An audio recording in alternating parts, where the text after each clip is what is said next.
this of the 2021 CERF Student Design Competition, along with Tiffany Troxler from FIU. It's a great, it's taken a long time to get here. We're really excited for this day to finally have come and see all the wonderful student work that you all have been working on for so long, and to share it with everyone here, including our judges. We want to thank everybody. Well, first I want to thank Tiffany and Alyssa Hernandez, the project manager for this project. She's been amazing. Also want to thank Virginia Sea Grant, who has sponsored this competition, and of course the CERF organization itself. It's been amazing. It's been an amazing conference so far, and I think this event right now will play a great part in CERF today and going forward.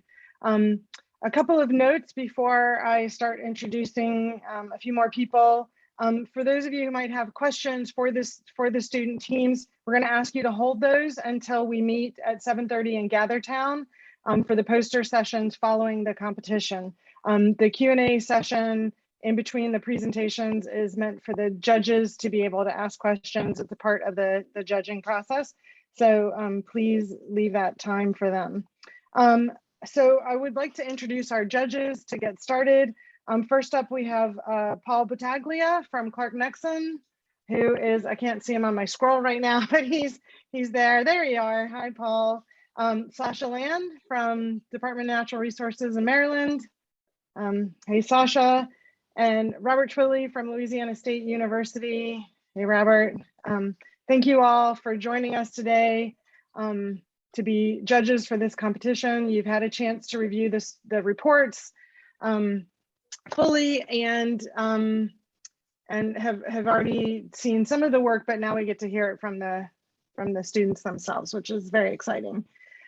Is there anything else we need to add, Tiffany, or? I think we're ready to go. Just want to ensure that everyone knows that they're invited to the invited back to the this Pathable room at 7 for the awards announcement, and then after that is concluded at 7:30. About 7:30, we're going to migrate over to the Gathertown room, which is also the poster session room, where each of the teams have their posters presented there, and you can interact with them one-on-one with their work.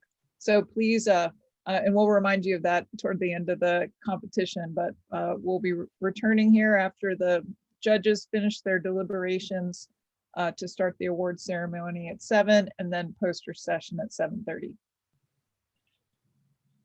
Great. So with that, our first team to present today is Penn State University. I'll let you all take it away and introduce yourselves and start the screen sharing.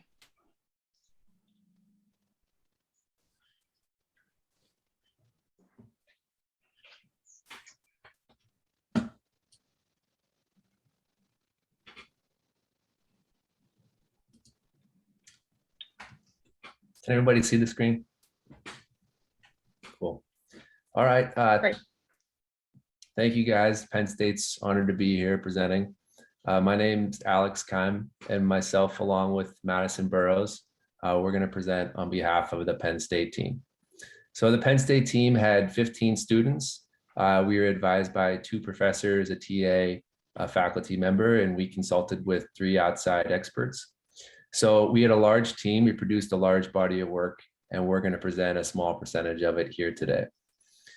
Another thing to point out is that although we looked at the targeted area of the competition of Beavis, Buckrow, and Fox Hill Grandview, we also looked at the entire city of Hampton as well as the surrounding region to get a holistic understanding of the situation. So Penn State's project is titled Social Ecological History, Supporting a Resilient Hampton, Virginia.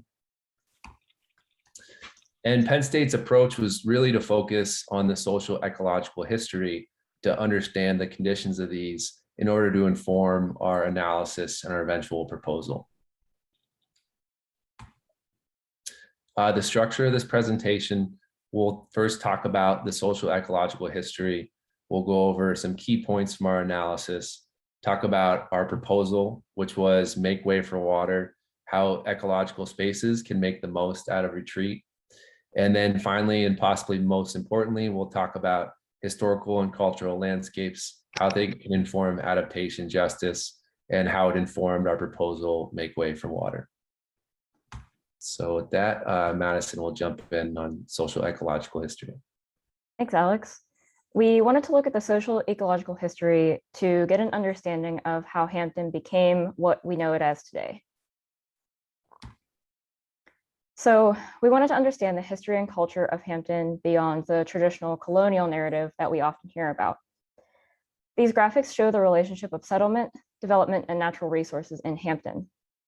As people moved into the region of Hampton, specifically colonial settlers, the development that resulted from this movement likely required the use of natural resources beyond what Hampton and its immediate area could provide. And a lot of times this might have relied on the use of timber, for example, from nearby areas like the Great Dismal Swamp, which is shown here. In addition to this reliance and exploitation of natural resources, colonial settlement also resulted in the displacement and movement of people. To start off, Native Americans fled this area to avoid conflict with the settlers, which could often become violent. And later, Hampton became a central location for ships carrying enslaved people from Africa. Later, as escaped slaves were seeking refuge, they created communities in the Great Dismal Swamp, and they became known as the Maroons. And they often lived using the resources that were left behind after the Native Americans no longer lived there. In the present day, we know Hampton as we know Hampton, and we think of the Great Dismal Swamp as a wildlife refuge. But these places used to mean very different things to the people that lived there. And we need to think about how the information or the lack of information about these communities and these histories affects our perception of these places. This timeline shows how cultural symbols can be embedded in the landscape. So for example, the Emancipation Oak and the Algernon Oak were witnesses to significant changes in the lives of Africans and African Americans. And the Bayshore Hotel is a symbol of how access to public space has changed over time. Just because we think of beaches as a public space now doesn't mean that they were always accessible to everyone in the public. And so we need to remember these aspects of Hampton's history as we move forward with thinking about how the landscape will change as a result of climate change. In this section, the last bit of information we'd like to touch on is the Grand Contraband Camp. This was an area within Hampton where formerly enslaved people sought refuge. However, information on it is really hard to find, and it makes us ask the question of whose story gets told.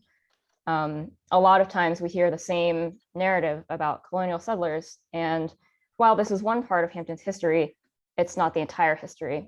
And so we need to think about that, as I mentioned earlier, as we move forward with solutions for Hampton. And of course, we'd like to note that we can't share everything we learned, but we do have so much respect for the people and the stories that we learned about during our time studying Hampton. So we'll go through some key points from our analysis. So the first part that we want to talk about is that much of Hampton's build out has happened in relatively modern times. So if you look at this series of maps of the built environment developing, it's really in the past 50 or 75 years that so much has been built on this coastally vulnerable land. So we think is a really important point, that much of this development is relatively modern and recent. Next, we wanted to understand the water system of Hampton. And there's two things about this. One is that there's an attenuated intertidal zone, which essentially circulates water around the city of Hampton. And then there's a rising water table. And with the attenuated intertidal zone, what that means is there's very little room for a green infrastructure buffer. And for rising water table, this maybe prevents green infrastructure infiltration strategies. So as our Professor Peter Stemple always liked to joke, that the call is coming from inside the building here, that there's water coming from every direction around Hampton, even from underneath the ground. So the next part of our analysis we want to talk about is this social and coastal vulnerability index we developed. And we use something called principal component analysis. And so we entered data points, social data points, and we came up with a vulnerability index for the social aspect of Hampton. And then we did the same thing with the coastal aspects of Hampton. And when you combine these, you get a much more complex of the vulnerability in Hampton. So this really informed our design as well, or our proposal and our design as well. Another key point of our analysis is we worked with the concept of deep uncertainty. And so these three maps here, these are three images of predicted sea level rise in 2100, and obviously they're very different. So the concept of deep uncertainty is essentially that there are many aspects of the future which are unknowable and impossible to predict. And there's things like human response to climate change or ice sheet stability, which are unknowable variables. So we tried to think of a proposal and solutions that worked in multiple different projections of the future. The final point from our analysis is that we tried to use the far future as a tool to understand the steps we need to take now.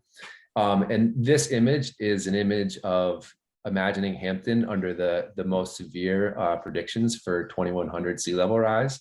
And obviously this is a pretty devastating image. Much of Hampton is underwater in here. But there is some optimism here as well, because as you can see in this imagined version of Hampton, there's some density which has been built on the higher ground areas. So it just both highlights the sea level rise that makes it more real, but then also shows that there's ways to change and adapt and still have a thriving Hampton, Virginia. All right, so I am going to talk about Make Way for Water, which is our proposal for how do we get to that vision for 2100. Based on our analysis, we do argue that actions be taken now to start planning for that long-term vision, because this isn't something that can wait until the last minute and will benefit from proactive decision-making. So in this first image, we're looking at how policy adjustments could encourage us to create ecological spaces to manage water. Right now in Hampton, there are drainage ditches that are used to convey water, but a lot of times they're not very ecologically robust. So by changing policy, we would be able to improve resilience and diversity in these places. And we would also bolster their ability to store water. And it would also, improve some of the visual characteristics of these spaces as well.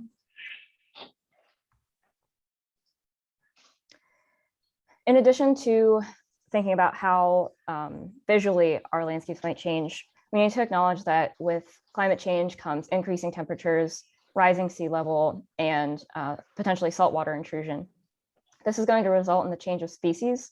So for example, some predictions say that we may be able to grow mangroves in Hampton by 2100. So in addition to changing codes to require appropriate species for the climate, we'll also need to change our expectations of what our neighborhoods will look like. And Hampton is a city that really embraces its life with water. And so I think if we approach this in a way that is open to change, we can really take it on in a proactive way. And so this example shows how cultural spaces such as the Virginia Cleveland Hall at Hampton University could be used as a public example of using space for sea level rise adaptation. By planting and providing room for these wetland and salt marsh plants, we can increase the resilience along this coastal edge. And we can also give the public an opportunity to experience it to help with that shifting of understandings and expectations. So of course, this is a difficult topic to cover, but retreat in Hampton is going to end up being inevitable. When this does happen, though, we propose that we restore the intertidal zone with ecological buffers so that we can protect the remaining homes and structures. And we'll also improve the ecological conditions in this zone and therefore improve its resilience in the face of climate change. And finally, we have this chart here to show the actions and policy changes needed in the near future to arrive at our far-term vision. We specifically want to talk about transferable development rights and the need to harmonize state and local regulations to make our actions the most beneficial and make sure they have the most impact, given that this is something that is pretty time sensitive. We again want to mention that the residents of Hampton will benefit from proactive planning rather than reactive actions to sea level rise. So our final section here, we'll talk about historical and cultural landscapes and how they inform adaptation and justice. So going back to the discussion earlier of whose narrative gets told over time, we wanted to look at how different groups left different marks on the landscape. And so we looked at both past or historic and current groups to see what these patterns might look like and how they could inform the way that we create spaces for sea level rise adaptation. These images show how we could use the landscape forms of, for example, the Great Dismal Swamp to transform a public space like Buckrow Park. So it might not be a literal translation of the swamp. However, if we use topography and revegetation, we could change Buckrow Park from a flat lawn space to an area that can store water as sea level rises and provide trees for cooling and still allow it to be used by the public for a much longer period of time. And in Grandview, we of course want people to remain for as long as possible because we know that these are people that actively live here and have a connection to this landscape. So in the short term, we would want to strengthen the coastline with improved ecological conditions. And then once the area is no longer permanently habitable, we would like to allow access on, for example, roads for walking or biking to still allow people to visit the area temporarily, even if it's not a permanent visit. So these areas would become dependent on the environmental conditions. So if the tides are really high or if there's a storm, you might not be able to go. But if conditions are right, tides are low, the weather is favorable, you could still go and see, where you grew up or where your house is. It would allow for a slow release of the area rather than a sudden and hard end to your connection to this space. So finally, we want to turn to the area of the Grand Contraband camp. And you can see even under moderate sea level rise predictions by 2100, much of this infrastructure here would be underwater. So our proposal for this, which may sound a little disjointed in the beginning, but is to start to rememorialize and bring some of this history to the forefront by adding some of the buildings to the National Registrar of Historic Places, possibly creating parkland for the ancestors of the Grand Contraband camp, or creating a historic district there. And these are conversations which obviously have to happen amongst community members in Hampton, Virginia. But we're hoping by elevating this history as these inevitable climatic conditions change and sea level rise conditions change, we want to spur the conversation of which histories and which social groups and communities histories are saved or lost in this process. And then even further, are there lost stories and lost histories which we can use this as an opportunity to bring to the forefront so that Hampton can be more inclusive and more just going into the future. Thank you.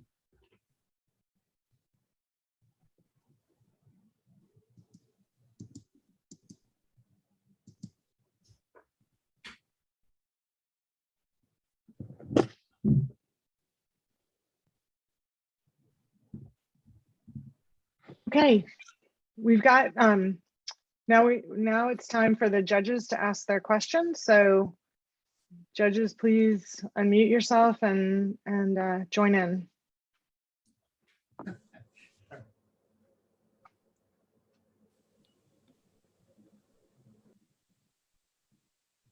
So somebody start. This is Robert. Well, I'll start. How about that? Jory knows me too well. So can you hear me all right? I didn't put my You're great. my speaker on. So this is really really nice job. And for those who haven't read it, it's a very well written document. I just want to congratulate you on how well you developed your thoughts and your assumptions and why you sort of tackled what you did the way that you did. And I sort of have this saying that I came away with after reading this idea that history opens up opportunity, sort of a perspective. And I haven't really thought about it as much, but would you comment on it? I mean, did I read that right? I mean, that you're trying to overlap where the water is going to go with the history that opens up opportunity. Is that fair? Or would you respond to that?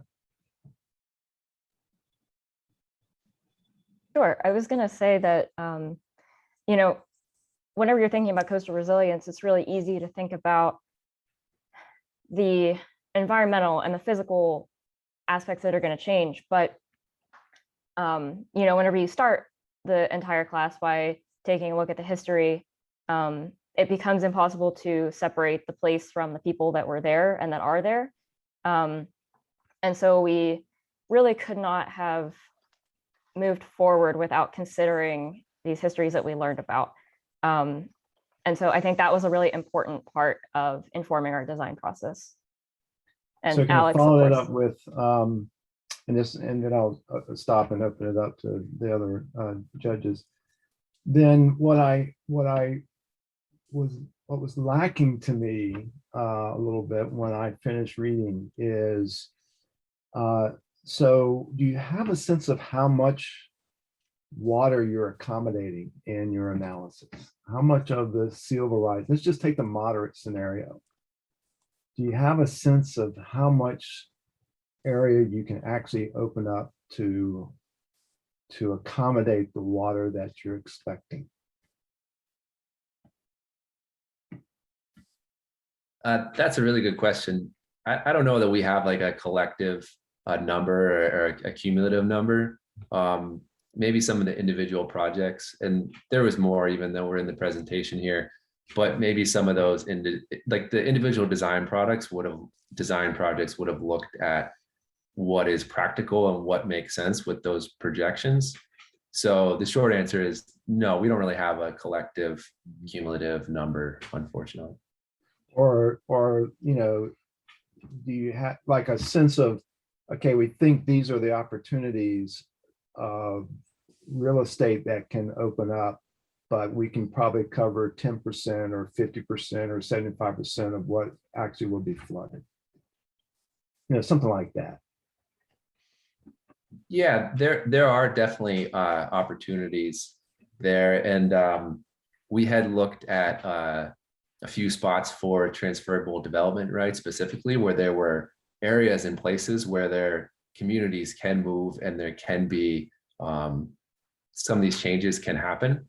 So we did look at some point. I don't think we broke it down a percentage point, but we definitely were thinking practically as well as to how some of these changes would happen. Yeah. Right, I'll stop there. Nice job. Thank you.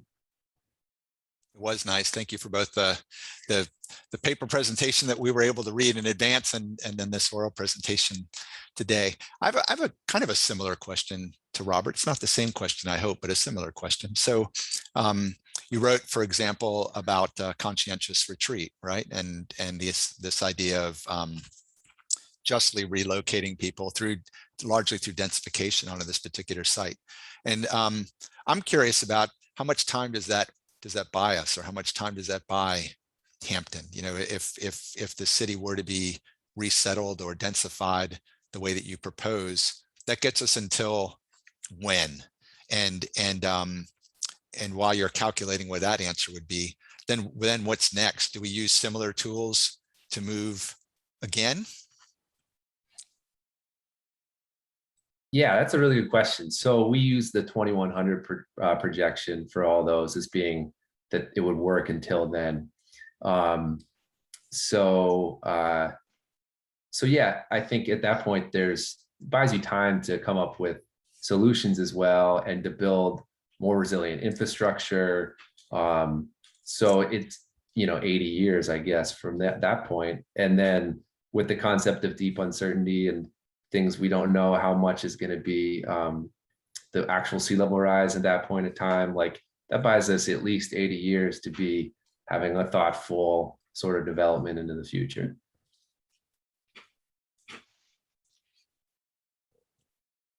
And of course, sea level rise can vary with time. And so these are questions that we might not be able to answer right now. And, as Alex mentioned, that is part of the deep uncertainty. But we will not be the last group of people to have to think about this. And so there will continue to be generations after us that can also, tackle these issues and these problems. So I'll follow that up. I want to also say nice job. I really did appreciate kind of that perspective of going back in time and getting more of an understanding of Hampton. I sit in the neighboring state, have visited Hampton, but I don't think I had that perspective. And it's kind of to understand where they had been and then kind of looking, forward on where they could go, and just some additional perspectives about the community, especially because you are talking about retreat and conscientious retreat, and that has a lot of implications for the people who live there and the cultural and historical aspects of a community.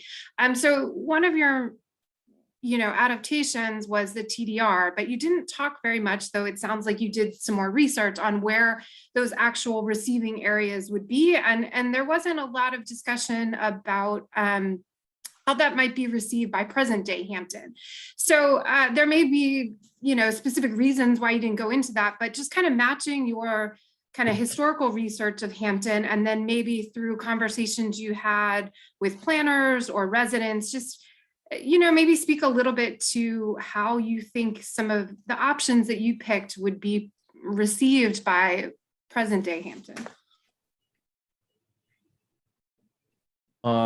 Yeah, so there is one area kind of in the higher ground of, and the name of the neighborhood is escaping me now, but kind of by where the Air Force Base is, and there's a large green patch in there. So there is a lot of room which a new community could be developed there. And we did actually try to reach out to community members from that specific area to try to talk about, like, is this possible? Like, what do you guys think about this? And we never had a chance to connect with them. But yeah, there is that. I think that land specifically, there's a lot of space there and a lot of ability for development. And like I said, this is not super fresh on my mind, but we did calculate how many homes could be and living parcels could be replaced in that area, and it was a significant percentage of Hampton and the coastal areas.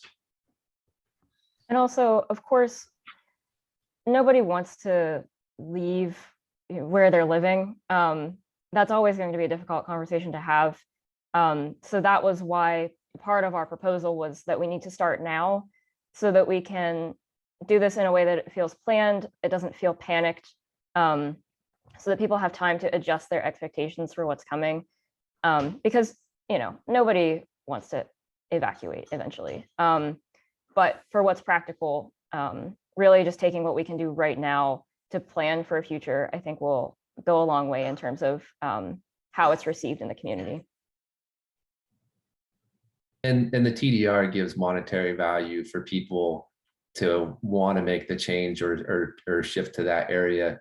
So there's some incentive there naturally, where it's not a public policy, like it's some enforced change or some enforced movement.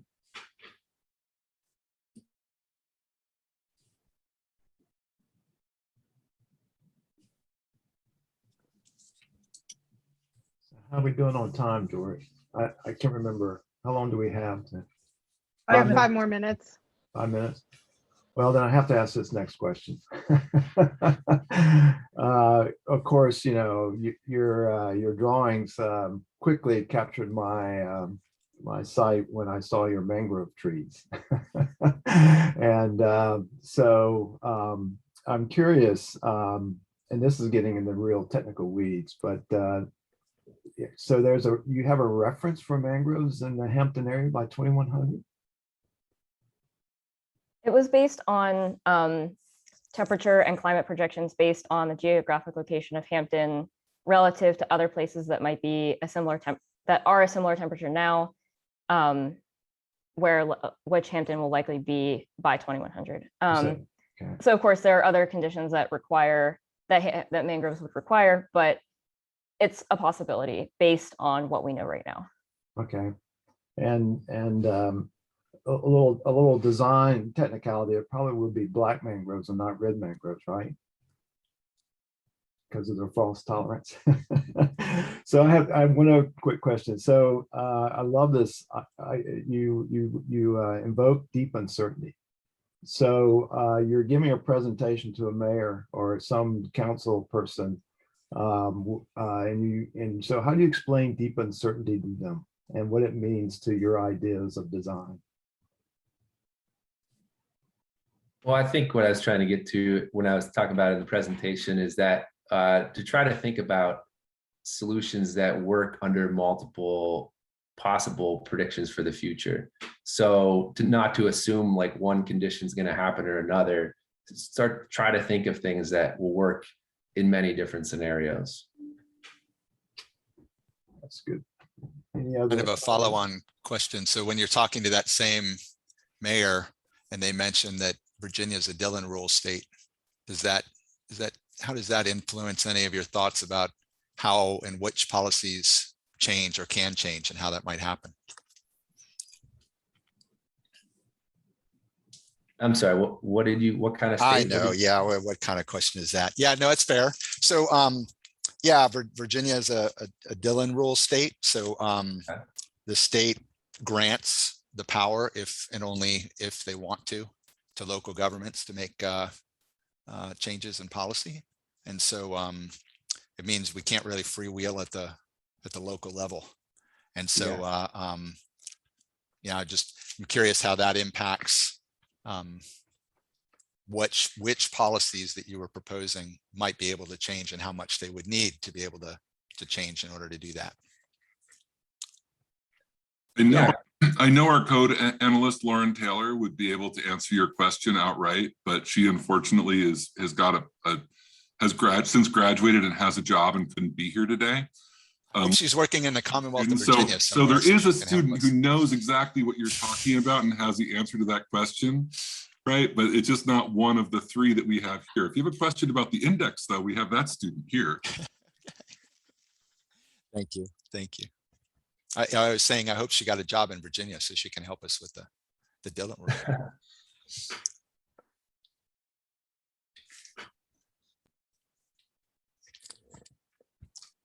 We've got about one more minute if there are any last questions that anybody wanted to address. It's kind of a big question, but you have me thinking like, so given that we would need to leapfrog again, right? Like, I don't know what that is. Is it 100 years, 250 years? It's more than I need to worry about, but it's not more than Hampton needs to worry about or the population on the East Coast needs to worry about. I'm just wondering, and it's a rhetorical question at this point, but how is what you've offered about history, how does that inform the continued migration? You know, this, you had this great phrase, I guess it was the slow release of history. And so, you know, how do we keep doing that as we move back and back? I don't know that we have or really need an answer, but I'm intrigued by the question.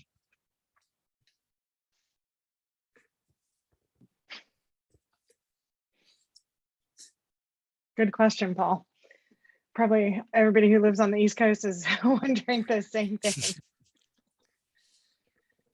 So, Alex and Madison, good job. Thank you for your presentation. Standing up for the team, that's tough to do. So good job on that. And now we had planned in about 5 minutes. I don't know if we need it, but Delaware is next up. University of Delaware is next up on their presentations, and we can go ahead and make that switch.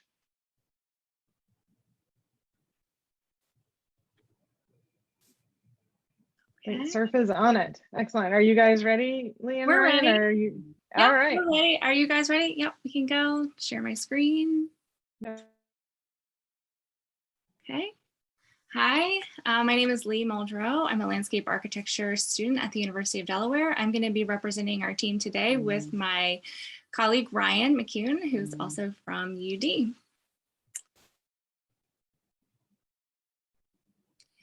We're going to start with a little bit of a brand statement about our project. This is a place of firsts. The first English settlers chose this place for its comfortable waters and its protective cape. And it was here that the first villages of the Kekoftan were displaced in 1610. It was here that the first African slave ships arrived in 1619. And it was here that the first Union Army camp would free enslaved African Americans in 1861. From the ramparts of Fort Monroe to the diverse streets of Phoebus, this place has withstood war, fires, hurricanes, and floods. Here, we know that pivotal change in America's story has occurred before, and it's here that the story of our relationship with nature can and must evolve. Kick it off to Ryan. Thank you. So this is our team of 6 undergraduate students. Collectively, we sort of cover landscape architecture, engineering, marine science, data science, public policy, and the list goes on.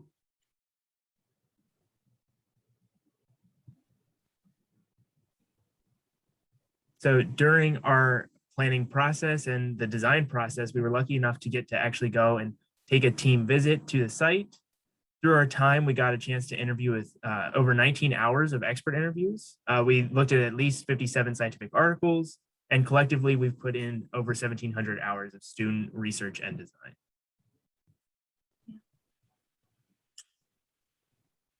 Our very first step of this process was actually just doing a prior plan review. So here's some of the plans we looked at.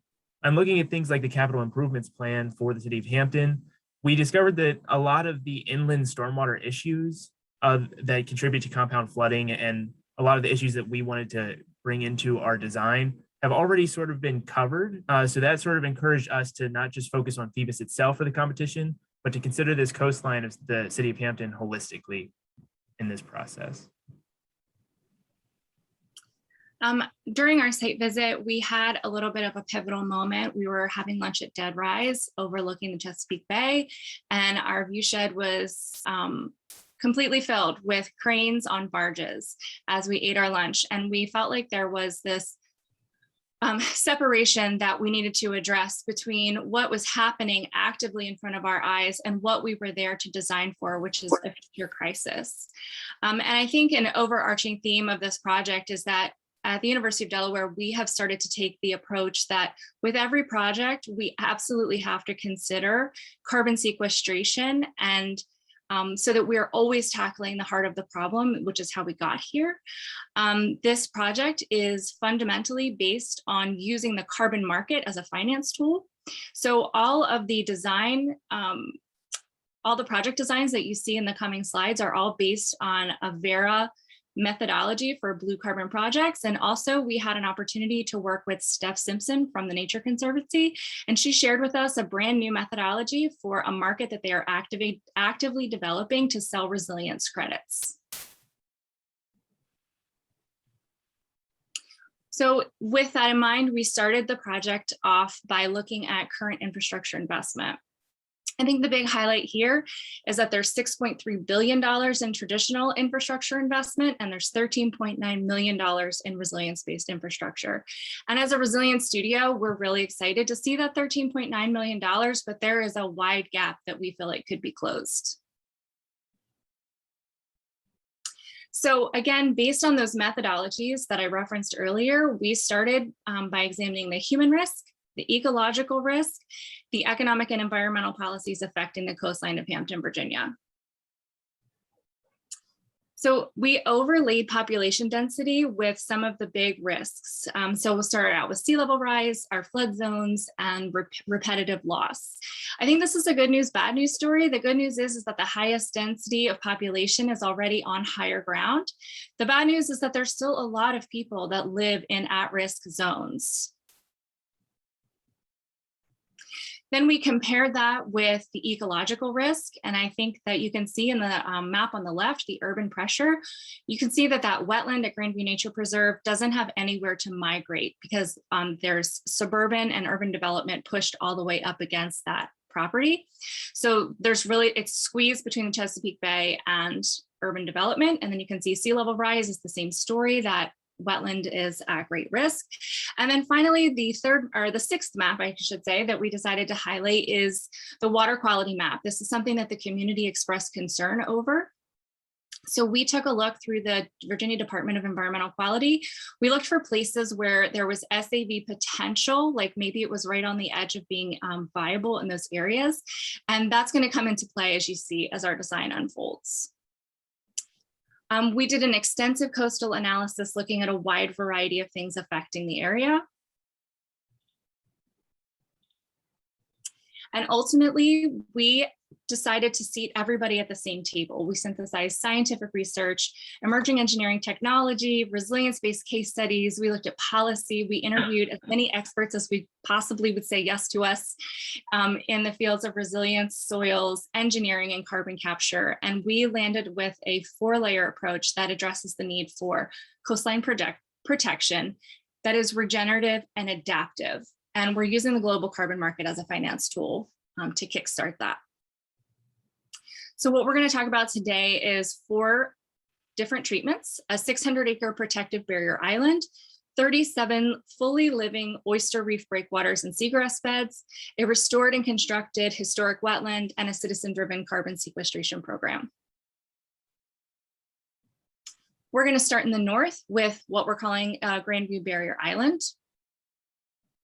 This island, it was sort of inspired by the book, The Disappearing Islands of the Chesapeake.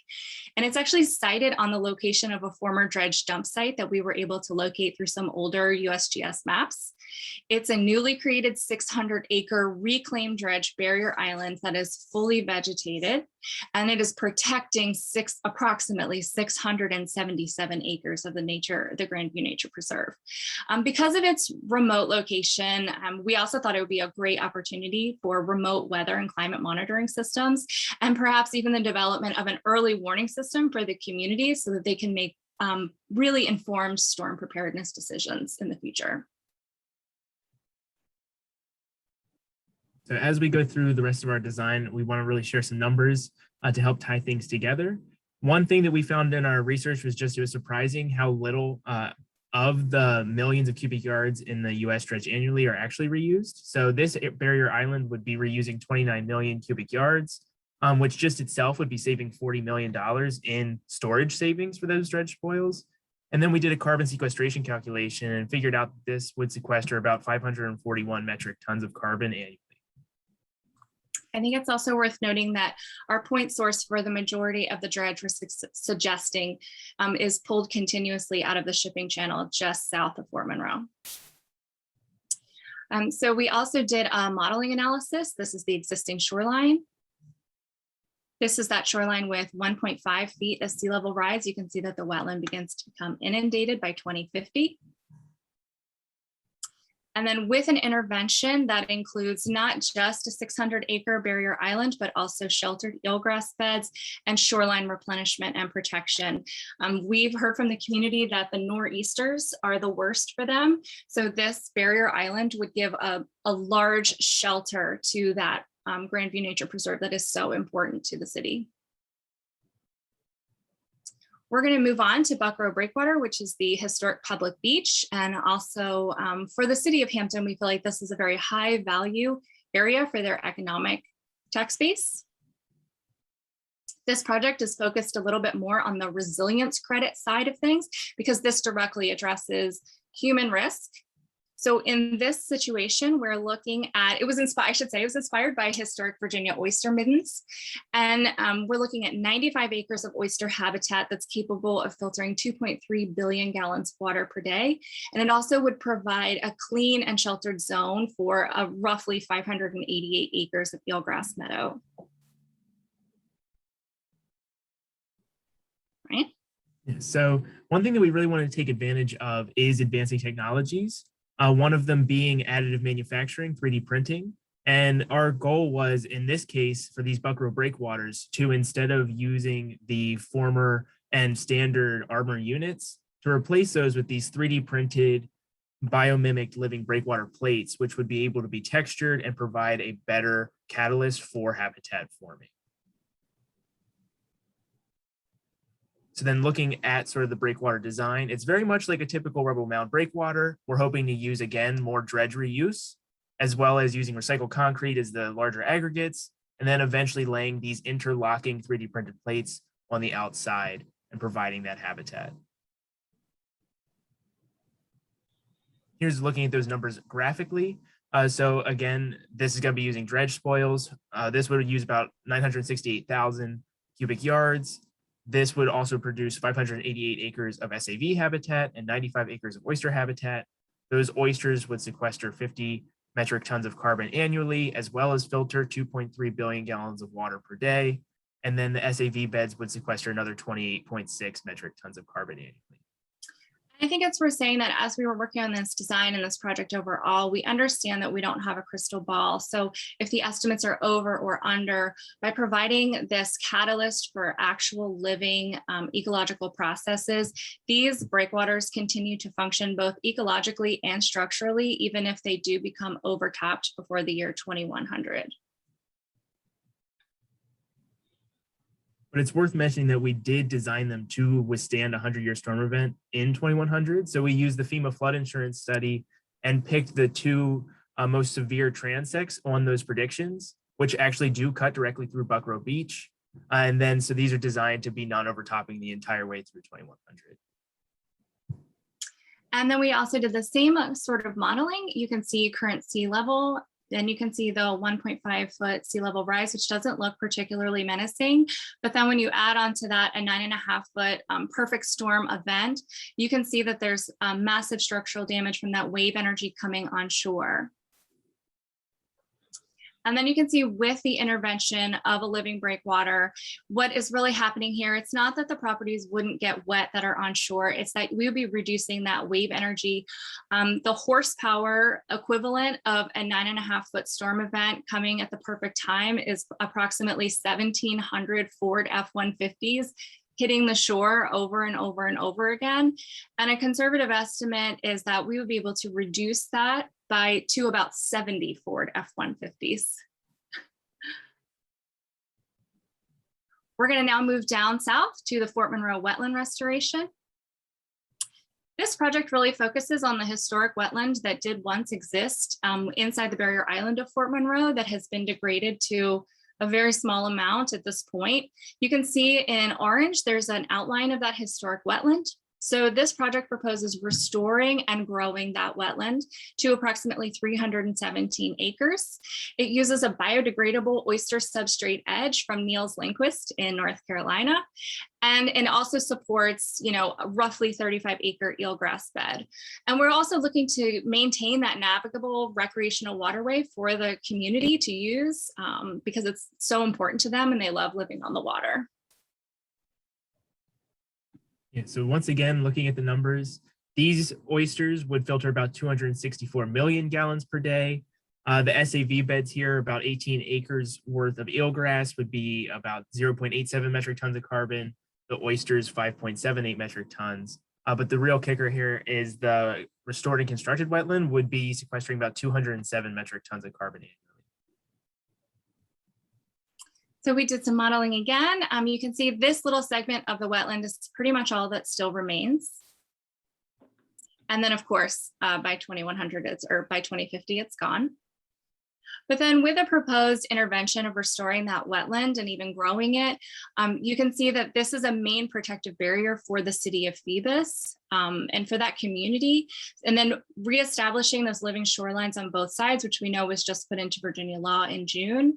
It's really important that this continues to function ecologically to maintain that historic buffer that's remained here for so long, protecting the city. And we're going to wrap it up with our citizen-driven Chesapeake Carbon Gardens. We did a land cover analysis that revealed there's approximately 1,100 acres currently planted as turf grass in the project study area. So we tried to go with a conservative goal of converting 10%, which is 113 acres, to Chesapeake carbon gardens. We're going to start by looking at the lawn dominant landscape, which I think we're all familiar with. And I think the big thing here is that I just want to draw your attention to the roots in this slide, because when we change to the next slide, you can see what we're really proposing. We developed 2 plant palettes, one that is like a quintessential historic Virginia and one that is like very tidally inspired. So we're going to start with the historic Tidewater inspired design. You can see the massive increase in roots. So what happens is that, I think we all probably know this, but plants draw down carbon out of the atmosphere and they store it in the soil, is the 30,000 foot view. So the more plants, the better. And by encouraging people to understand that they can affect climate change individually was a really important piece of our design. And then this one adds the grasses, and grasses have this adaptability of being C4 plants. So they can sequester more carbon than other plants. And so if someone liked this style better, we tried to be sensitive to the fact that not everyone likes the same style, but just to kick off a community initiative where even the individual feels that they can impact change, not to mention that it also obviously increases the infiltration rate of stormwater.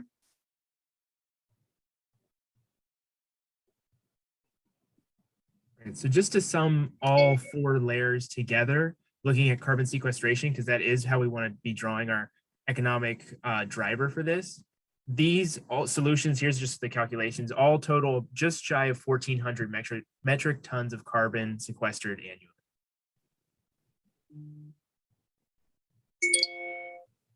And then looking at water filtration by those oysters, collectively, with the wetland restoration and living shoreline habitat and the Buckrow breakwater habitat, and they're looking at about 2.5 billion gallons of water filtered per day. And just as a sense of scope there, the Hampton Road Sanitation District only has a total capacity of 249 million gallons per day, which for a sanitation district is a very large capacity. And again, these oysters wouldn't really be replacing that, but it just gives you a sense of scale for how much water these can go through. I think finally to close, as a team, we feel that as the planet warms and we know that water is rising, we feel that as a community, we have the opportunity to synthesize science and technology and engineering and the resilient superpower of nature to capture carbon, to clean water, and to even provide coastal protection to vulnerable cities. But I think most importantly in Hampton, Virginia, we have the opportunity to be first. We would just like to say thank you to our professional advisory team, particularly Dr. Brock, who really hung in there with us the whole time. And our professors and our faculty advisors really worked hard with us to push us to answer as many questions as possible. And we just want to say a big thank you to them. And I think we can end. Great. Fantastic job, you all. Thank you. It's so amazing to hear it in the student voices after all this time of working on these things. It's great. And with that, I will turn it over to the judges to start asking questions. You're first, Rob. First, no, I was going to hand it off to Sasha. Let her start, or Jim. I've got one. Yeah, go for it. Jump in. I'm still kind of formulating my thoughts. Yeah, let me start. I mean, this is you've got a lot of ideas here. So let me sort of capture 2 real quickly. One is you've put a lot of emphasis on different ecosystem designs, and I guess the question that I have for you is that all these habitats that you're going to plant, why aren't they there now? What are you going to do different so that all these seagrasses and all these ecosystems are going to show up? I mean, I can start, Ryan, if you want to jump in, because I think that we could both probably answer this question. I think first, there's been historically some major issues of pollution that really killed off a lot of what's happening, or a lot of what used to be there. Second, I think that it only works together. You can't plant SAV beds in the current condition because the water is not clean enough. It won't support it. But if you could add oysters, then the oysters could contribute to a mutualistic relationship between the two. So we tried to consider, what happened? Why isn't it there? There was overfishing. I guess I don't really want to say fishing for oysters, but there was just an overage of everything, and we sort of ruined it. And now we're proposing that we build back maybe a little bit. Oh gosh, sorry, that was my timer so that we didn't run over. Try and build back a little better. I don't know, Ryan, do you want to add anything to that? I feel like you sort of look, that's basically where I was going with it too. And what we're really excited about is we really wanted to play on that symbiotic relationship between the oysters and the eelgrass. And because we read a few different case studies and research articles on that relationship. So we're hoping that would help contribute to it, but it's mainly trying to place back what we lost through major commercial fishing and pollution. So connected with that is, let's talk about pollution a little bit. You're really tapped into this concept of settlement placement, strategic settlement placement and beneficial use. You've got some pretty strong, I believe, heavy metal issues with the sediments that they're dredging. Did you consider that as an issue? We did. If Delaney is on. Yeah, I can talk about that a bit. So when we were doing research on this, we actually talked to a few professionals about what makes dredge material able to be reused. And oftentimes we find that even dredge material that seems perfectly able to be used right immediately, that might actually turn into unusable material when you actually place it into a site. So one, dredge material isn't always guaranteed to be used no matter what, but we also started looking into the area surrounding and seeing what we could do if anything has been done in the area of this site. So looking into other places within the Chesapeake Bay watershed and using those as case studies. So looking at Poplar Island just upstream, seeing what their similar sediment use was, and they were able to use a dredge material to build a 300-acre island back using the same exact sort of sediment that is in our site location. So just based on our case studies and other surrounding sediments that are similar to this area, we were able to see that despite that, it was able to be planted, and that sort of metal and all of those other sort of contaminants were actually able to be drawn out using phytoremediation through the plants that are planted within the dredge material and the structure surrounding it. Very good. You're doing your homework. I'll stop there. I'll come back. I got another question, but let's go around the table. I think building off of that, I was also first, thank you for your presentation. I think it was very methodical, and I appreciated that you came to the realization that it had to be addressed holistically, right? Starting, at the dredge or material, and then going all the way back down into the kind of more urban areas. But there's been a lot of research in Virginia about where historic oyster beds are or were, and I am curious, kind of following up on Robert's questions, because with the SAV beds, I was like, ooh, is that even feasible there? But then also just to speak to that location, I mean, were there historic oyster beds there? Is because this is such an engineered approach that you think that they really, even if they haven't been there historically, that they could survive because you are building them, up differently than maybe they would have been historically? Yeah, we took an engineering approach for this one. We placed them very specifically to do the job that we were hoping for for them to do. That said, it was definitely inspired by the historic Virginia oystering. We know that they haven't been there in a really long time. And then as far as the eelgrass beds, we were a little bit more particular about where we were suggesting that they be placed based on those water quality reports. And actually we were able to get GIS layers that have different notes saying whether or not it's SAV supporting. And if it's not SAV supporting, what's missing. So what we looked for were the zones where it was really close, where the dissolved oxygen was really good and could support it, but there might be other reasons like clarity might not be enough. Some other things that were affecting those enabling conditions for eelgrass to be able to survive. So we knew that we would have to address water quality if we were going to suggest SAV. So just a little follow up to the oyster, and maybe you showed this in your diagram and I just missed it, but just thinking about the historic uses of those beaches, right? They are for people to come and use and public access. So those breakwaters, in order to withstand the 2100 are pretty high. Yeah. So I'm just curious, just thoughts on actually how high are they? Because I think I missed that, but then also just perspectives on the view shed and kind of that different experience that you're creating at a public beach. Yeah, I would say, Ryan, do you want to start? Yeah, no, I would love to. That is definitely the first thing we thought of too when proposing this, because having gotten to visit the site and I drove past Bug Row and I was like, oh, it's beautiful. We knew that we didn't want to take that away. And so for the elevation wise, there's a 10-foot depth contour and we placed them all along that. So above that water line, they'll start at about 20 feet above the water line. And then with time, as sea level rises, obviously they'll get a little bit shorter.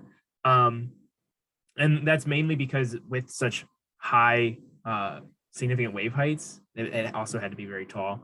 But then we're also, when considering that they're placed nearly a half mile offshore, looking at, if you were to look down the street half a mile at a 2-story house, approximately, it shouldn't be as large of a concern for the view shed. And then on top of that, we're hoping that, and having spoken with the community and like the people on the fishing piers and everything else, the idea of that providing other benefits and other beautiful things, whether that's waterfowl eating and hanging out nesting on the non-overtopping breakwaters, or just the fact that there will be a larger fish presence and things like that will hopefully counteract any possible negative view shed experience.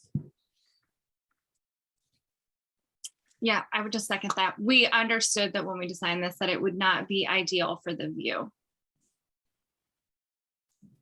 but might be more ideal to get to stay. Yeah, so relative trade-offs, I'll use that as my segue. So not taking anything away from what's been commented on in terms of kind of how comprehensive and methodical your proposal is. I am curious, where if anywhere within Hampton do you think we lose to sea level rise? When I was looking through a lot of your diagrams, I mean, it actually looked like somehow you found a way to build more land, whereas almost all the diagrams that I'm familiar with, we lose something to sea level rise and inundation. So, I mean, have you really found a way to kind of overcome that, or is there a trade-off somewhere that maybe you haven't acknowledged quite so clearly in some of your graphics? Ryan, do you want to take this or you want me to take it? Okay. I would say that we, without being able to actually use wave modeling, like the wave model tank, we did test a 3D printed version of our breakwater in a wave model. I mean, it was really successful, and the way that the sand just gently accumulated around it was really encouraging to us. But outside of that, without doing real modeling, I think that we are a little bit just hopeful that doing sand replenishment and providing that buffer for the wave energy would be enough. I think that the next step would absolutely be doing real feasibility models with hydrodynamic wave modeling. Absolutely. Yeah, I mean, there's clearly a short-term, long-term, right? In the short term, I could imagine some kind of renourishment. In the longer run, yeah, then it's a different thing. Another question I have. So financially, you're relying on carbon credits, right? And not entirely. Yeah. Okay. So maybe if you could break that down a little bit, and then, you know, if the if the skeptic or the cynic says, you know, what are these carbon credits? Aren't we just kind of buying something, like putting a tax on cigarettes to pay for lung cancer? Like, you know, how are we really kind of dealing with Hi, or good, how are you? redirecting the agency there? So it's a tough question. I think that as we looked into the carbon market, it's still a little bit, I wouldn't say that it's in a baby stage, but it is still very new. Yeah, that sounds good. And we understood that the assignment was to really look into the future. So as more and more companies are looking to offset their carbon footprint, we understand that more sparkly projects, ones that get a lot of publicity and a lot of press, tend to be valued a lot higher. So while we don't think that this could ever account for somewhere more than between 10, maybe 20% of the total project cost, we do feel like it's still important that we look at as another funding opportunity besides just federal dollars. We know that that's been a challenge for everyone for a really long time. And although we are, with that one particular slide, trying to say, hey guys, this is not okay. You can't spend $6.3 billion on bridges and tunnels and nothing on anything else. Still, I think it's important that we look at possibly turning carbon into a commodity that can be purchased, and maybe the free market can contribute to this problem, to solving this problem. So we are at our 30-minute time limit for the total presentations and Q&A, unless there are any last burning questions that the judges need to ask. Robert, I can see. Yeah, I have to follow up on Paul's question, because you use the you mentioned the method of carbon accounting, and you've got some big numbers. And you know, one of the key concepts of this accounting system is this concept of permanence. So are these numbers permanent carbon storage, or is it carbon flux, things that are, you know, floating around when oysters respire and filter water? And so it's a lot of carbon movement, but is this really carbon permanence? We did our best when reviewing all of those published articles to find ones that were specifically providing permanent sequestration rates. It's hard to, because a lot of the research is still trying to sort out that flux and fully establish what's permanent, what's not. So it's a little bit of a tricky question. But to the best of our knowledge, we tried to nail down only rates that would be permanent, at least in the next like 100 years. All right. Okay. Well, that's, I mean, at least you acknowledge it, and that's part of your design constraints. I mean, that's really important. Great.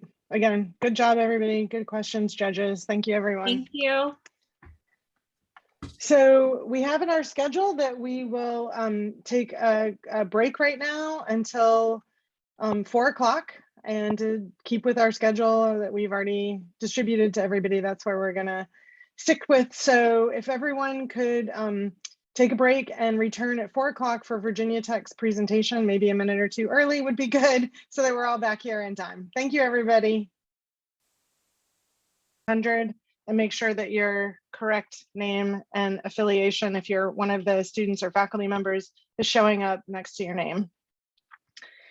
And I got a message from Anna Maria from Virginia Tech, and I'm wondering if she managed to make it on the call. Does anybody from Virginia Tech, any students, do you know if she made it on?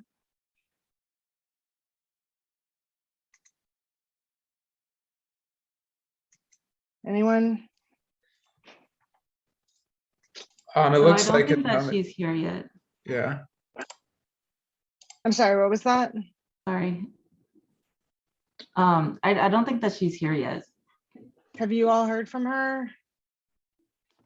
To keep moving forward, I'm afraid. So hopefully she will figure out what's going on and make it on. I wrote back to her, but I haven't heard back. So in any case, next up in our panel of presentations, and just to reintroduce everybody, this is the student design competition, the CERF student design competition. Students focused on sites in Hampton, Virginia. We have, next up is Virginia Tech, and then we'll wrap up our afternoon with Florida International University. We also have our judges with us, who are Paul Battaglia from Clark Nexon, which is he's a local architect and designer, participating as one of the judges, Sasha Land, who's with the Department of Natural Resources in Maryland, and Robert Twilley from Louisiana State University and longtime CERF participant, and actually the initiator of this competition for anyone who's interested. Several CERF conferences ago, Robert Twilley kicked off this idea of doing design competitions, and that's what got us all to where we are today. So with that, I'm going to let Virginia Tech go ahead and take it away. Welcome, teams.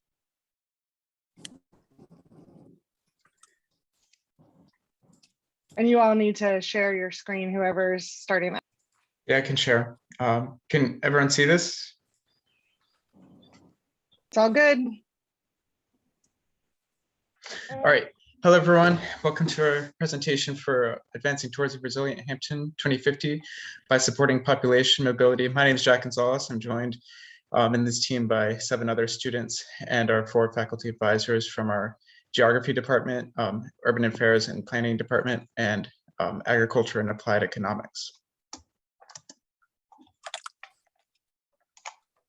So to get started, looking at sea level rise resilience, we realized that not everything can be protected, and any adaptation plan has to take into account both physical protection, accommodation, people living in the area, and potentially relocation to solve all the complex issues related to sea level rise, coastal flooding, and the future plans we have for areas affected by these natural forces. So our basic approach uses the exposure to sea level rise following NOAA's intermediate 2050 scenario. So this isn't an overly optimistic or pessimistic outlook towards the future.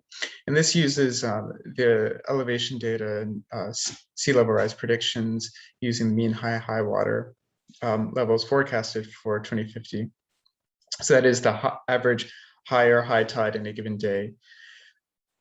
We then look at the assessment of sea level rise impacts, both the social and physical aspects, social such as like demographics and communities that are affected, looking at people of different socioeconomic brackets, maybe different race, age groups, things like that, and the physical aspects of what areas are flooded and affected, what type of facilities are going to be affected, like fire stations, hospitals, residential areas. We then look for to identify an advancement zone that is an area that is going to be safer, less vulnerable to sea level rise and extreme events like storm surges, that we can focus on developing and then potentially moving some of these things that are going to be flooded out by sea level rise to these advancement zones. So we're also going to look at the conversion zone. This is what we're calling the area that we're expecting to be heavily flooded and will need essentially a new place to go. We then look at the economic impact analysis of our conversion zones and advancement zones, and what the economic impact of the future flooding and sea level rise scenarios are going to be. So our conversion zone is focused primarily on the eastern and northern parts of Hampton. These are some areas that are pretty severely affected. And then our advancement zones further to the southwest, these are areas of higher ground that are going to be so affected by sea level rise and are positioned to be good areas to develop the communities and perhaps relocate the heavily affected communities to some safer, higher ground. So the heart of this project is really the 3,000 residential parcels that are going to be flooded, either totally permanently flooded or regularly flooded by high tides on a nearly daily basis in our areas. And we noticed that these are really distributed across Hampton. we're focusing on the 3 neighborhoods, Buckrow Beach, Fox Hill and Grandview, and also to the south.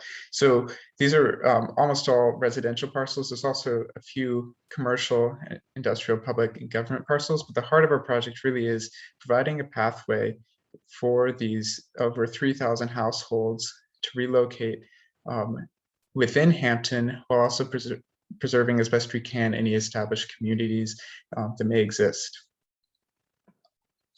So we look at our 3 neighborhoods, but we also realize that any relocation strategy is going to affect all of Hampton. So there are some things like the critical facilities, the fire stations, the police stations, hospitals, and other schools, maybe churches, things like these that are all going to be affected by flooding in our conversion zone that need to be accounted for elsewhere in Hampton as this changes the budgets, the demand for these facilities outside of these 3 neighborhoods.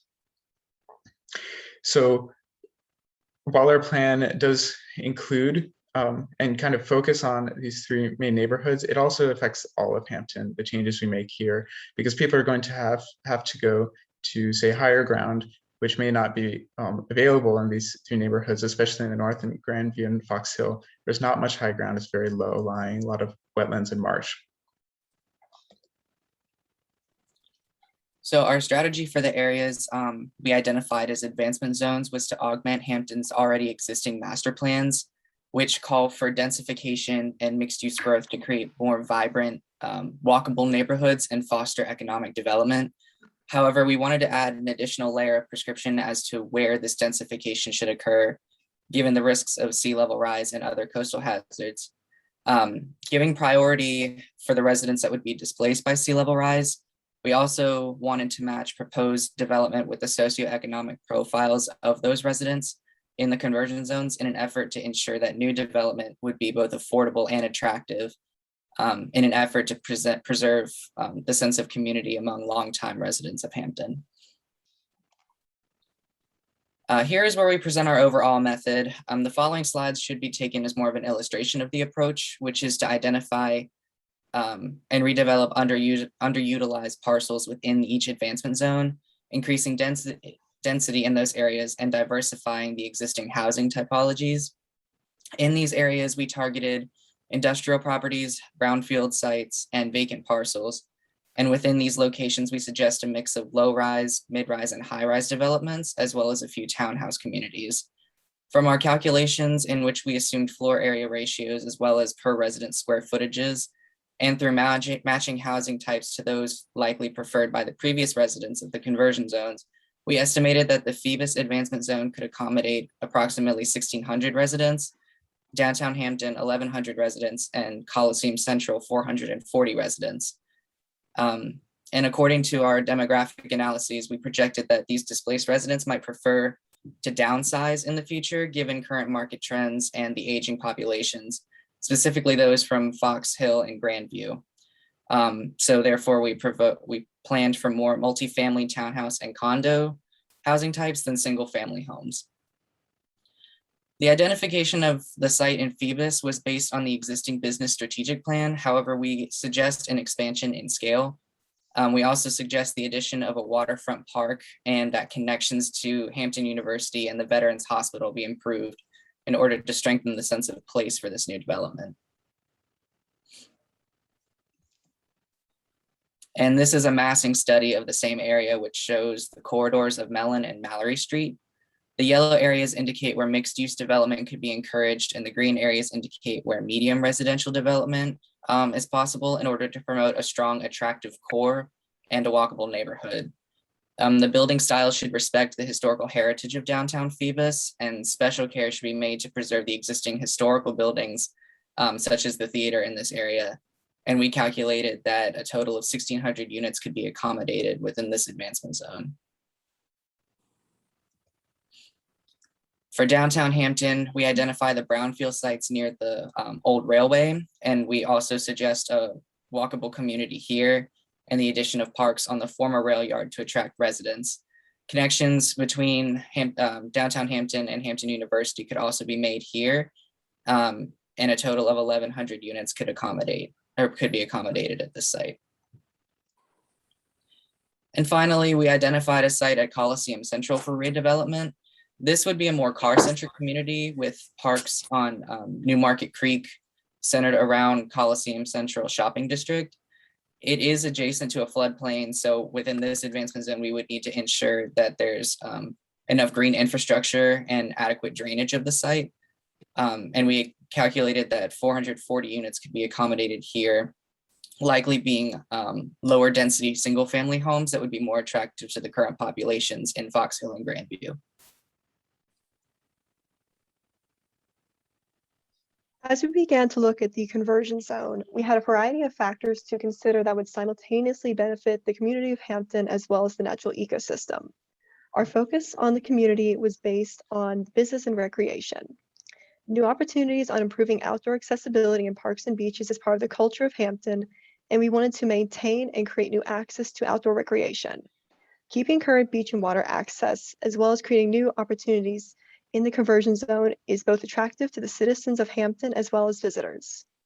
Our community-focused approach also meant benefiting businesses. The conversion zone should support new investment in businesses, providing more revenue and opportunities for the city and the people within. Hampton also currently has opportunities for tourism already in the city, but we wanted the conversion zone to contribute to that on all scales, whether it be local, state, or national, and provide new opportunities that could be both seasonal and year-round. Our considerations for the conversion zone included a focus on the ecosystem and the environment surrounding it as well. The conversion zone provides a natural resource of flood protection for the city, and we plan to incorporate both primary and secondary defenses into the environment, such as wetlands or living breakwaters. The ecosystem in the conversion zone also provides new habitat for flora and fauna native to the Hampton area that would benefit the environment.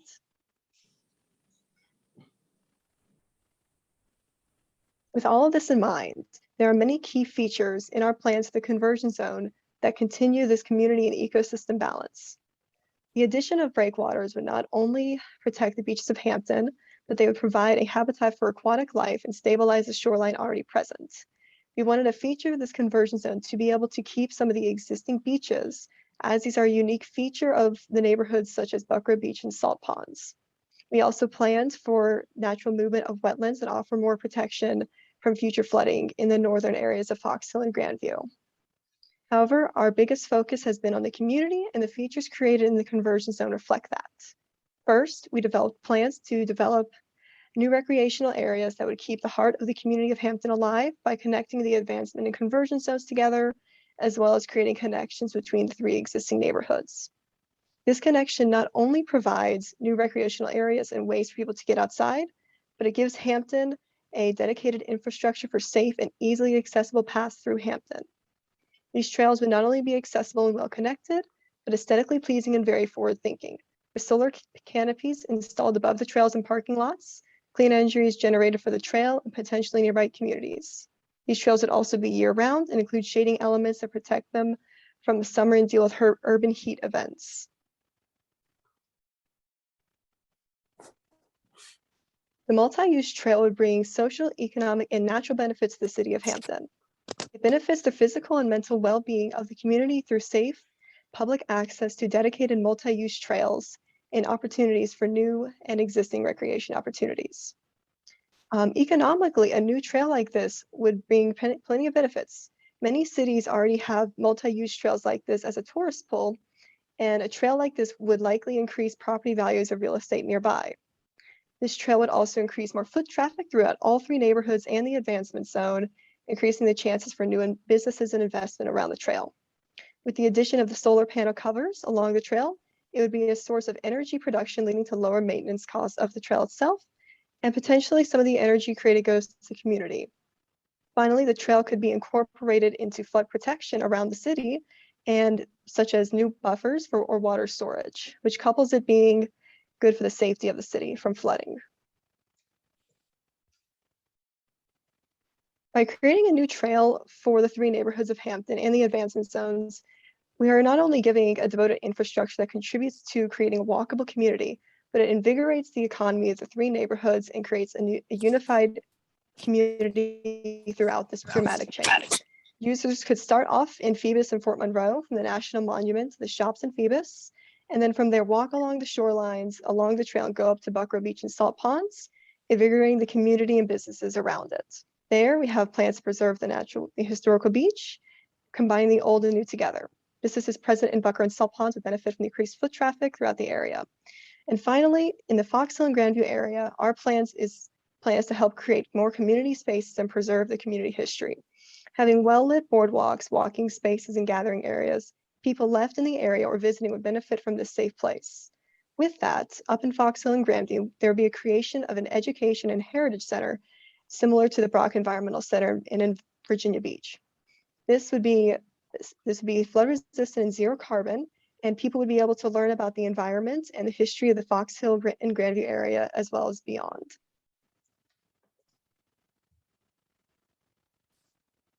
So the heart of this project was finding a way to move the 3,000 residents outside of the convergence zone and into the advancement zone.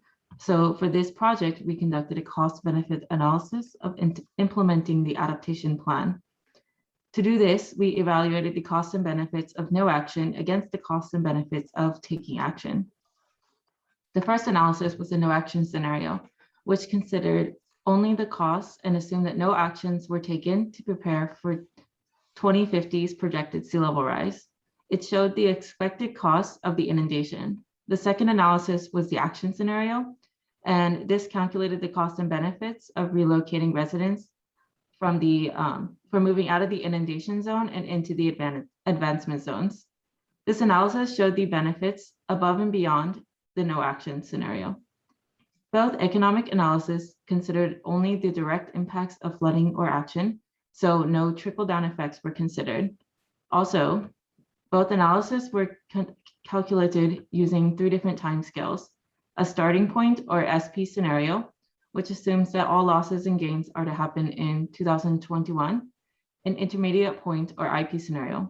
This assumes that all losses and gains are to happen in 2035, and an endpoint or EP scenario, which assumes that all losses and gains are to happen in 2050. Additionally, the costs were calculated as annual flows or one-time events. And lastly, both analyses used a 2.5% discounting rate for future dollars. This table shows the economic analysis for the no action scenario. This scenario determines the baseline economic costs of sea level rise from 2021 to 2050, calculated using the 3 different time horizons, the SP, IP, and the EP scenario. We assessed the cost of sea level rise for several different attributes, including the loss of homes, property tax, commercial and industrial buildings, roads, beaches, and wetlands. The monetary values were estimated by using data from similar locations and relevant studies. Additionally, the GIS analysis was used to determine the size of beaches, wetlands, and public open spaces, as well as the number and size of the commercial and residential partials, the critical facilities, and the miles of road lost during the inundation. So for example, the cost of home loss was calculated by using the average value of the homes and the number of homes that would be inundated, which was determined by the GIS analysis. This table shows the action scenario, which considers both the costs and benefits of the actions taken to protect the residents from sea level rise. These calculations include attributes that will account for the costs and benefits of moving residents out of the inundation zone and into the advancement zones. Some of these attributes include the costs and benefits of building the greenway, new homes, a cultural center for the residents, and solar panels for the trail. Beach preservation is a reoccurring cost, and it can range from a few hundred to a few $1,000s. So we use an average estimate for the cost of beach preservation. For the cost of households, we considered only the cost of constructing new homes. This is because we assumed that the original 3,000 homes were bought out at a fair market price and used to purchase the new homes. So this was an internal transfer that did not show up in our analysis. So these tables show that the design project could potentially have positive net benefits from taking action. assuming that the costs and benefits were spread over the timeframes and would not occur at the very end of the time window or the EP scenario. The earlier the implementation takes place, the longer the benefits have time to accrue. Therefore, the benefits will more likely outpace the cost in the long run for our SP and IP scenarios. In conclusion, our proposal is not only significant for the City of Hampton officials, but for all residents in Hampton. Relocation will be inevitable for some of the residents in this area, and to avoid the cost of sea level rise, Hampton should take action sooner rather than later. To realize our vision, we will need the support from the public and private sectors and nonprofit organizations. Thank you so much.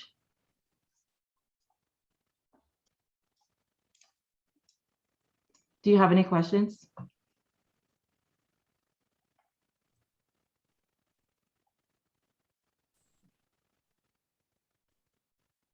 Thank you.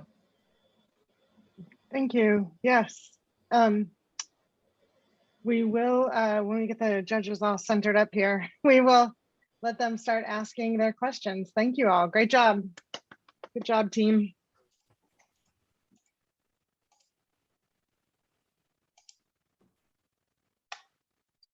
So judges, whenever you're ready, you can jump in and ask the first question. Someone want to go first? Paul, do you want to go first? I'll go first. So I'm curious, the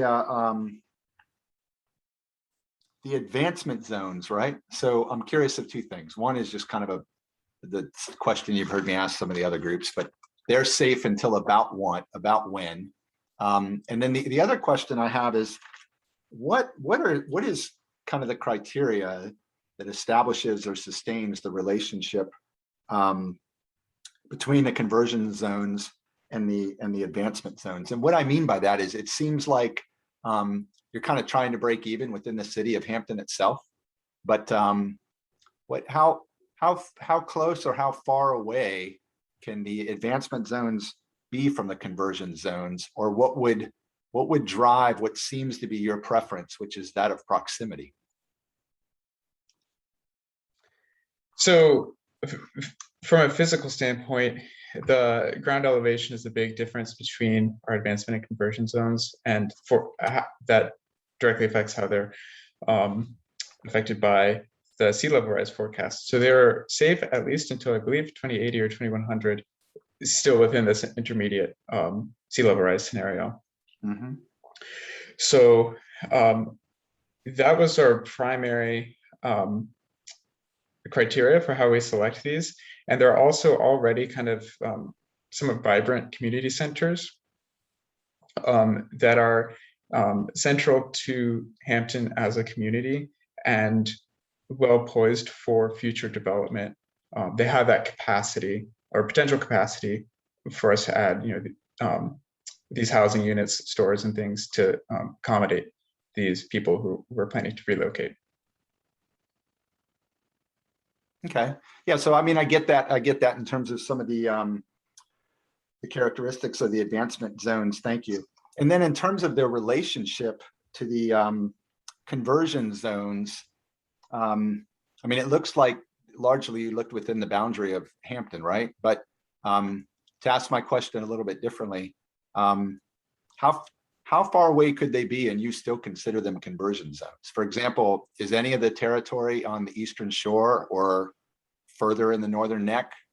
Does it work for your purposes, or is there some specific relationship between conversion zones and advancement zones that you need to see in order to be able to make that connection? Yes, we stayed within the boundaries of the city of Hampton. Our goal is to keep these communities within Hampton and these people from just leaving, going out to somewhere else where they're more or completely disconnected from the city itself. We don't want to lose these 3,000 households to whatever area they decide to move to. So we're trying to keep the city of Hampton vibrant and alive, and not just losing massive amounts of population, kind of like what you see in New Orleans post-Katrina, where a lot of people evacuated and never came back. We're looking to kind of avoid that scenario.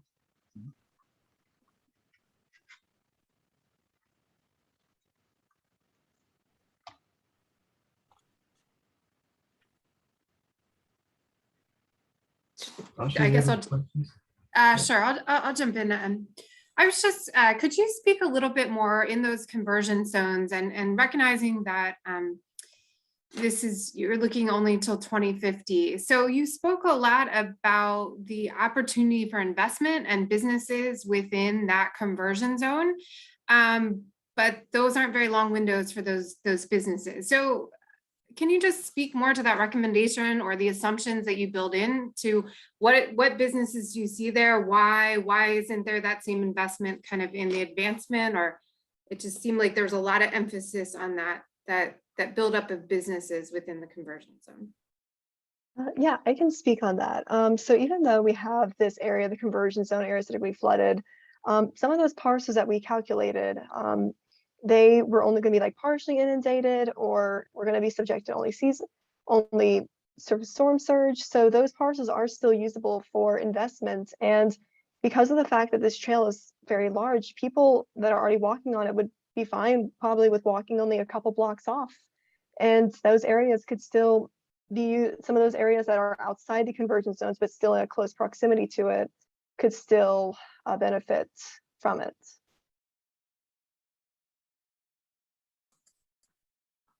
Okay, thank you. Yeah, so I'm going to ask a question that's way out of my league, but yeah, I'm intrigued by this reorganization of this landscape, and we're hearing a lot of this down here in Louisiana, and I'm just curious, in your economic analysis, I find quite fascinating how you ran through the scenarios and you looked at it from the recreational aspect, the housing aspects, and you broke it down. So when you have house loss, the value of a house loss, where does insurability fit into this? Because I mean, don't insurance companies just replace what was lost? Are you assuming something about that loss function? Is this a hazardous model that you run with storm surge and you figure out damages and loss? I'm just, how was that done? I believe it was assuming people did not have flood insurance because it's very uncommon. And yeah. Okay, so you assume there's no replacement. There's no insurability. There's no, if what's lost is lost. There's no insurance that recover. Okay, that's because that's what changes, because there's a link to this is, I put a question here. So what's the motivation? Of course, without insurance, that changes motivation. That changes behavior with and without insurance. And so I was just curious how that and the loss of recreational value. Could you explain that a little bit? Is that the beaches disappear, or what those are big losses? So the loss of recreational value, that is determined using literature on similar topics. So about how much money people are willing to pay to have these resources. So the beach doesn't migrate with sea level rise. In which scenario are you talking about? So the scenario where we do nothing and the middle scenario. No, the middle scenarios. I saw there was a big loss in recreation. That the middle, yeah, that's the one I was really curious about. I mean, when I say middle, I'm thinking my brain. I got your image of your graph. I'm sorry, I can't remember what the initials are. I think it's IP.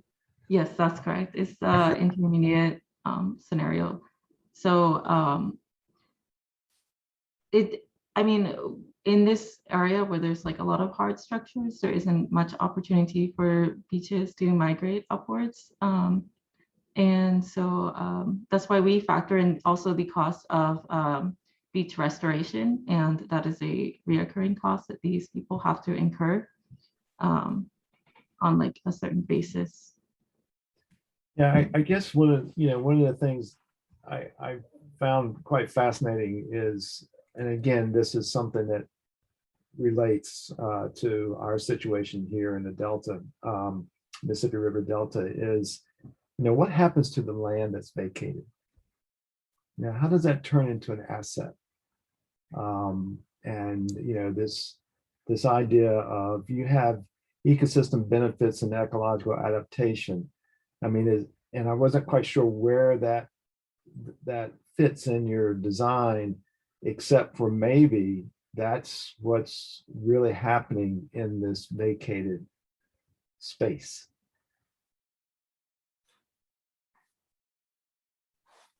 And does that have value? I'd say that the value of that vacated space comes from the wetlands.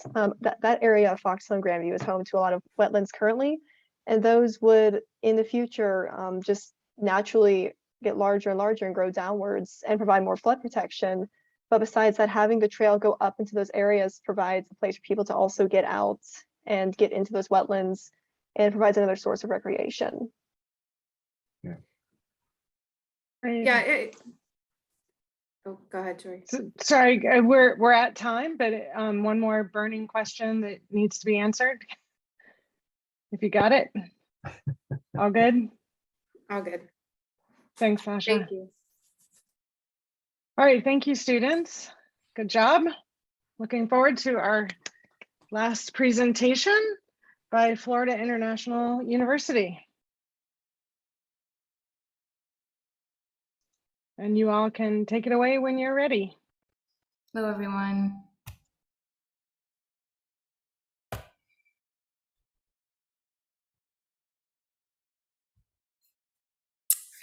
Good afternoon. Thank you for your time. We are Team FIU from Miami, Florida, hoping to bring an outsider's perspective to Hampton. Our project title is Coasting into Resilience, a Green New Infrastructure for Hampton's Breakwater Beach. We are 12 graduate students with diverse backgrounds in education and marketing, sociology, psychology, agroecology, biology, and chemistry. We are engaged in a design process through a landscape architecture graduate design studio course. We listen to expert lecturers, receive feedback from local community members, and work closely with experts and real-life design professionals from South Florida. Some being from Phyla Studio, the City of Coral Gables, EDSA, Kimley Horn, and Strang Design. This presentation reports on our team's design approach and discusses new perspectives explored, challenges experienced, and insights gained. Our project focuses on 1, evaluating the city's stormwater and wastewater infrastructure as they relate to its social, economic, and environmental issues. 2, exploring opportunities and obstacles presented by existing natural and engineered water management systems. And 3, developing green infrastructure design scenarios to develop adaptation strategies. Some objectives and their impacts be considered include sea level rise with its impacts on roadways and evacuation route accessibility, the capture and redirection of rainwater, and the development of protective shoreline barriers. Another objective is to increase public green space and include park programming and recreational opportunities. Impacts from these interventions include job opportunities, health benefits from recreational programming, and expanding native habitat. As for our last objective, we look toward habitat restoration, which is where we consider increasing tree canopy coverage, building functional living shorelines, incorporating floating wetlands, and the introduction of artificial reefs. Through these innovations, we aim to make positive impacts by creating a protective shoreline barrier, incorporating native plant species throughout our green spaces and tree canopies, as well as developing wet and dry recreational opportunities. So our region is Hampton, and we focus on Breakwater Beach. Along the coastal edge, it's primarily flat and close to sea level, similar to what we see in Miami. Darker areas along the coast are susceptible to flooding from storm surge and high tides, especially from nor'easters. It's Hampton is primarily low density residential. You can see high to medium density residential in areas that are located in flood zones, some being in areas with severe repetitive loss. And the existing water infrastructure struggles to address current needs, which is going to be exacerbated by sea level rise. Near Buckrow, there is less preventative infrastructure, and there have been past cases of sanitary sewer overflows, which are incredibly dangerous and can cause severe illness if residents come into contact with gray water. Because Hampton has a rather low elevation, it is essential for us to take into consideration the water table depth throughout the city. This information highlights the need to implement solutions that will allow the water to slowly infiltrate the ground rather than remain on the surface and contribute to surface runoff. All this water absorbs dirt particles and carry dissolved pollution downstream to water bodies and eventually reaching the Chesapeake Bay. At Souls Point, across the bay, sea level rise has risen 14 inches since 1950, and it continues to rise an inch every 4 years. And nearly a 1.5 foot of increase is projected by 2050. The coastal exposure map documents the urban heat index due to large impervious areas, the coastal exposure index, and sea level rise expectations. The northern area of Grandview is expected to be completely submerged by rising seas, with Buckrow Beach also expected to be inundated. The flood duration map highlights the number of hours Hampton residents can expect to invest annually to combat the flooded neighborhoods around the city. The light pink areas shown on the flood duration map are areas that experience flooding from 5 to 100 hours per year. Shown in dark red are low-lying coastal areas experiencing more than 200 hours of flooding every year. These constantly flooded areas will only increase as sea level continues to rise. In order to take the previous data into consideration for our design process, we identified some future risks to the Hampton area. Some of these risks include sea level rise will cause storm and flood water to pose a risk to public infrastructure and evacuation routes due to the coastal exposure. Air and water pollution will pose a threat to residents and surrounding marine life, and sea level rise and saltwater intrusion will also pose a threat to native ecosystems, which in turn will pose a risk to the local economy and marine industries. Continuing with our evaluation of the Hampton area, we identified site opportunities and constraints. The site opportunities include opportunities for public recreation areas, water ecology improvement, and community engagement. We found issues such as water salinity and private ownership to be constraints in developing a design strategy. These opportunities and constraints led to our critical tasks, which are focused on increasing community connections, improving the ecology of the Hampton area, and incorporating flood management strategies. Our chosen site, Buckrow Beach, borders Chesapeake Bay with 3/4 of a mile of beach. In the 1900s, this area was teeming with life and attracted numerous tourists thanks to its beachfront hotel and amusement park. But then, due to declining revenue caused by the competition from Busch Gardens, this liveliness came to a halt in the 1980s and 90s. The old lighthouse, which was part of the amusement park's mini golf, is now the last remaining relic of Buckrow Beach's lively past. So the park has been left with an abundant open space, leaving an opportunity for additional programming to attract life, residents, and tourism. Our design strategy for this project utilizes multi-pronged intervention programming, including marsh restoration, boulevard revitalization and wayfinding signage, park programming, living shoreline development, and coastal habitat restoration.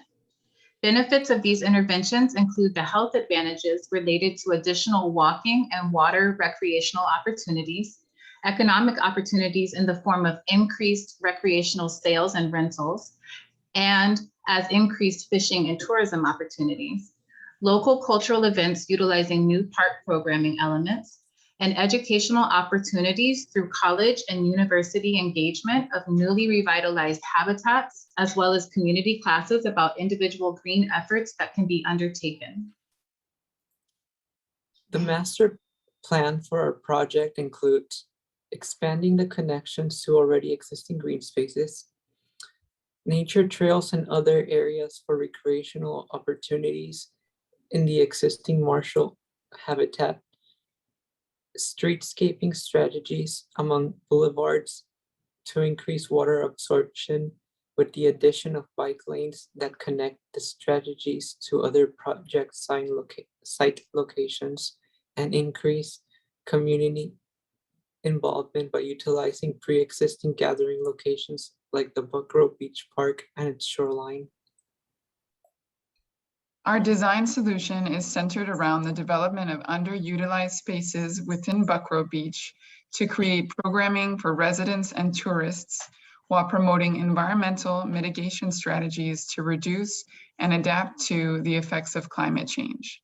The design strategy for our project includes revisions to existing infrastructure, including public streets, the revitalization of vacant lots and the beachfront, the investment in habitat creation and preservation, as well as community involvement strategies and project branding and educational materials. Our design proposal includes 4 main intervention sites: Long Creek Marsh, boulevards including Tappan and Buckrow Avenue, Buckrow Beach Park, and Buckrow Beach Shore and Waters. The project sites of the marsh will be revitalized to include marsh habitat preservation and viewing, floating island habitats for preservation, and recreational and educational programming.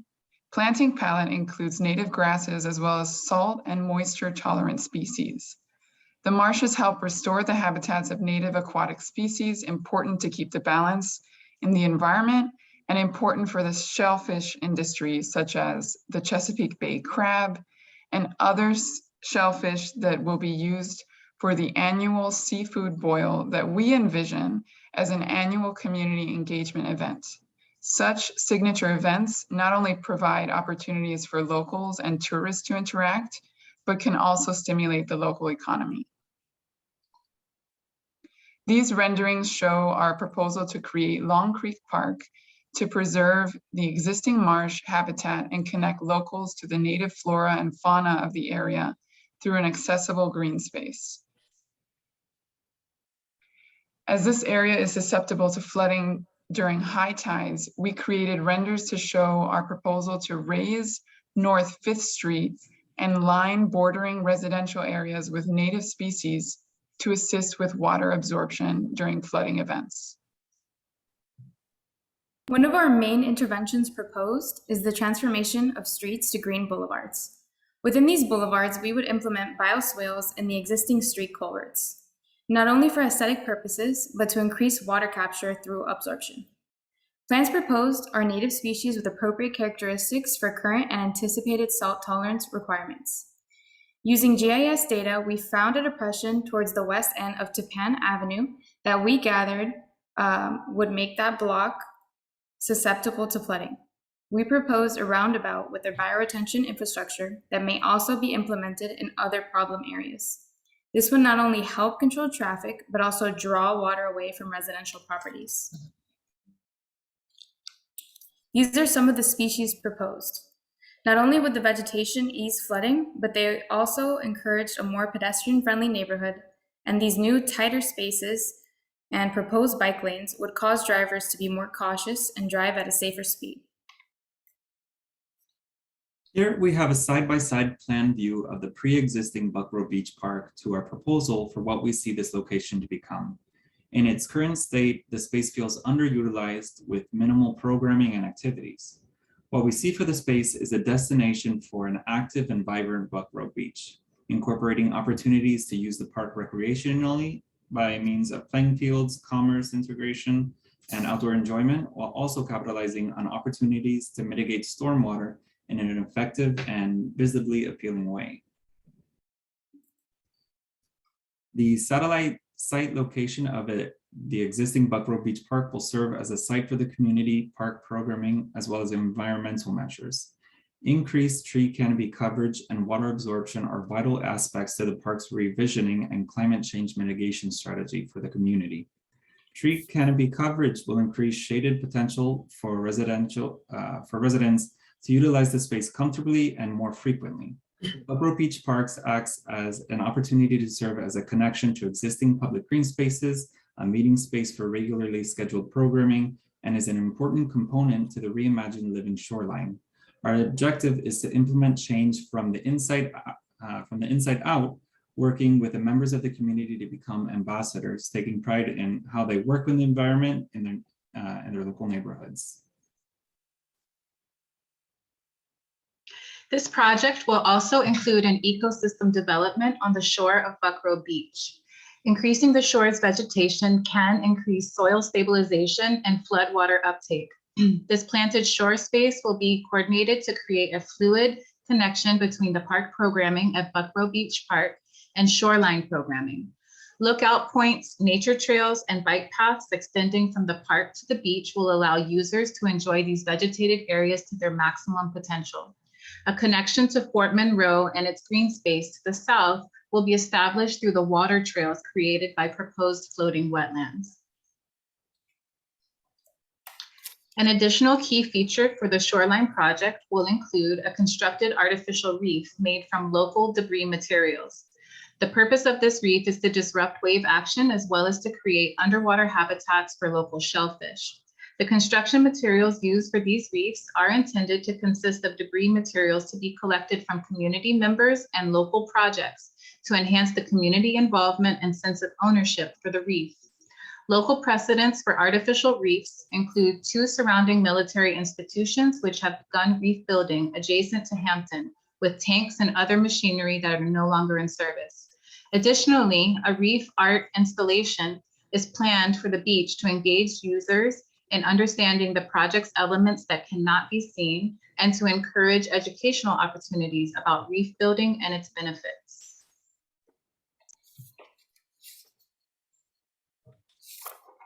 Of the shoreline, we envision floating islands dotted along the extended waterfront of Buckrow Beach, creating opportunities for water recreation and wildlife observation. These islands will serve as floating habitats while also providing natural water filtration. Some islands are to connect through a series of floating boardwalk bridges for recreational and educational access. This floating island intervention is replicable and can be adapted to accommodate the various needs of the ecologies along Hampton's coastline through various typologies, such as floating wetlands or vegetated dune islands, the latter of which are designed to attenuate wave action, prevent beach erosion and flooding, and create habitat for above and below surface communities through artificial reefs constructed of recycled shellfish. With Buckrow's strong wave action line, the islands and boardwalk will be anchored properly while being able to move with the water. In order to understand the feasibility of this intervention, we reviewed various case studies of floating interventions that exist in similar conditions. This project in Baltimore, Maryland, along the Chesapeake Bay, was one of our case studies.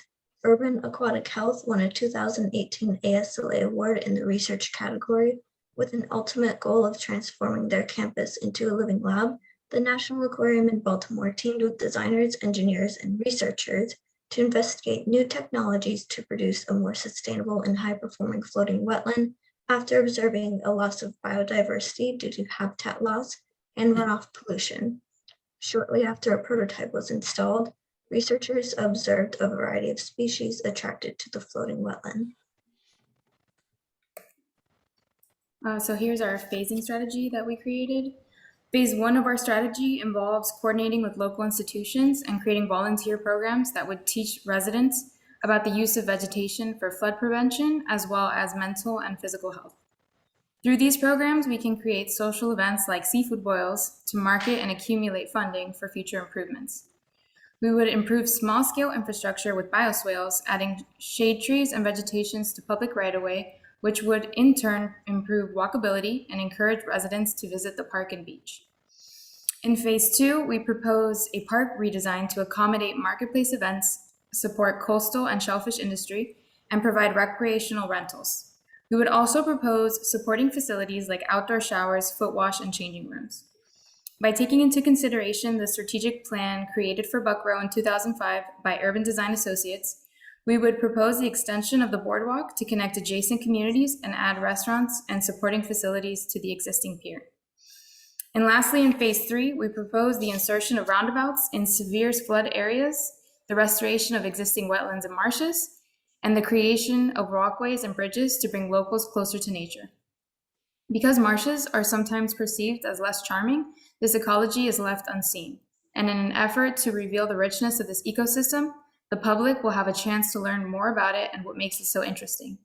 For the strategic plan for Buck Row, we would like to propose revamped entry points through boulevards and marsh walkways and bridges to form better connections between existing communities.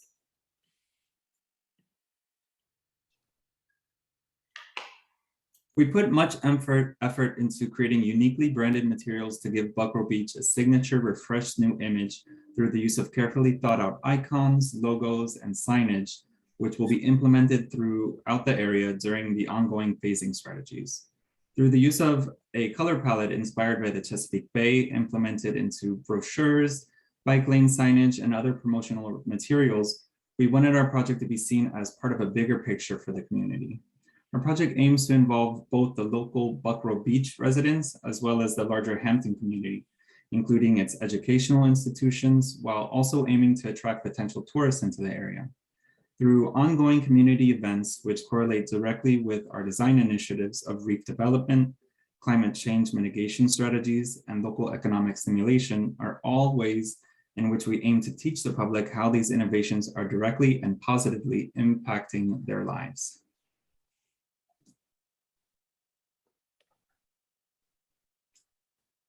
In conclusion, we see a more resilient Hampton in the near future.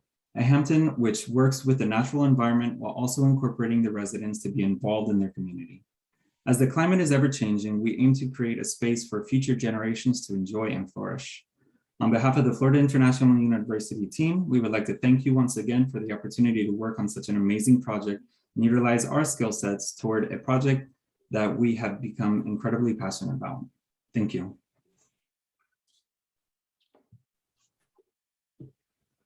Great, thank you, team.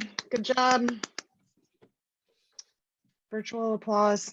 It's never as satisfying as real applause, but so we have a limited space in the palette that they can give us. So judges, just to let you know, we're not going to be in the central picture of this. It's the team involved right now. So don't know that you are still judges and included.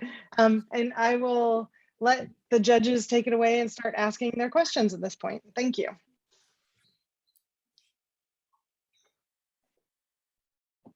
Someone want to start? I have a question. Well, let me start with it. So your last slide was really helpful putting together the vision of what you'd like to see this place function, in the future. So my question is, and you mentioned that the idea is to, in your design, to focus on this area in hopes that it would attract similar design approaches in other areas in the region. In other words, this is our vision for this area, but we'd like to see it expand. So here's my question is, what I didn't hear anything about performance measures. What would be your performance measures that would, and think of the 3 areas, and let me just start with flooding. That was one of your areas. What would be a performance measure that this design would, and renderings that you provided, that you would collect and you would investigate, you would monitor so that you could convince other communities and other regions to adopt this design?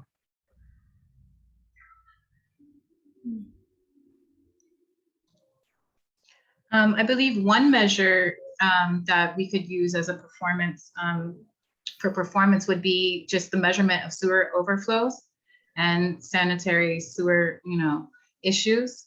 That's one thing that residents are dealing with regularly, and I think that is something that is measurable. based on, the efforts we're making with bioswales and other ways to absorb water and make it percolate more slowly. Yeah, and can I follow up on that? Because it's exactly what I really like the map that you had the percent time inundated, and you had these maps that really showed the spatial orientation of what and the impermeability of the surfaces and et cetera. So I guess that's what I was looking for was, okay, well then take those areas of where these challenges are. What would you measure so that you could talk to those other neighborhoods and those other areas and say, here are the things we're going to help you deal with?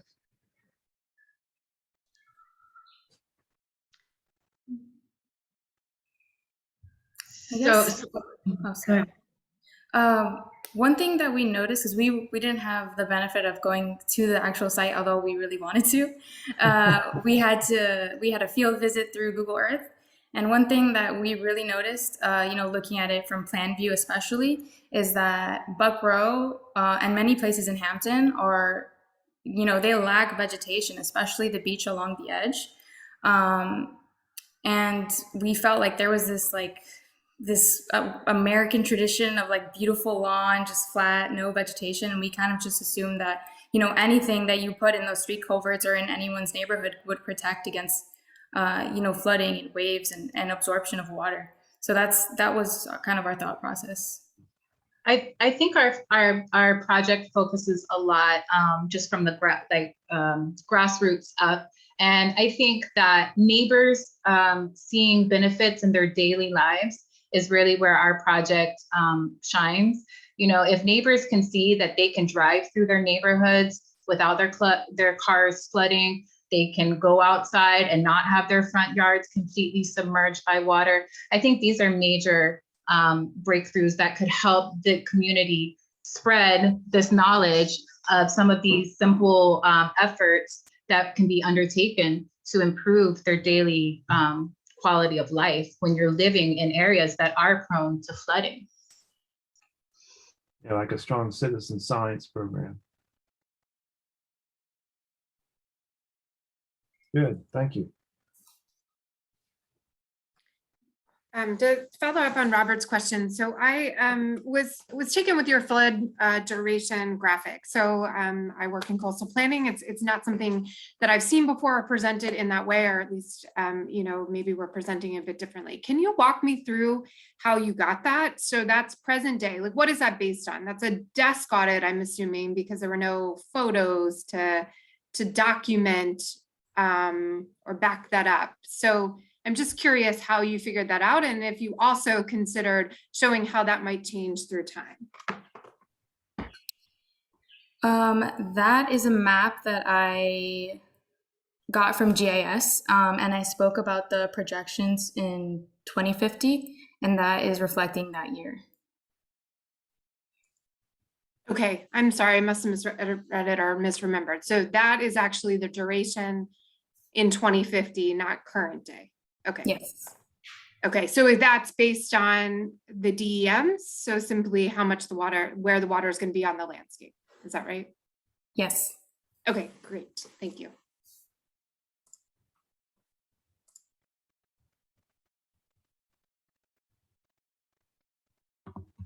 So one way maybe to describe your project is it's about accessibility and kind of beautification, I mean, it's about being able to get to the marsh, treating yards different, adding the I mean, it seems very doable, right? And it seems very doable even in the short term. And picking up maybe a strand of Sasha's question, the scheme seems to be layering additional amenities there, right? And what impact does it have? So how does it change, for example, the diagram that Sasha was talking about?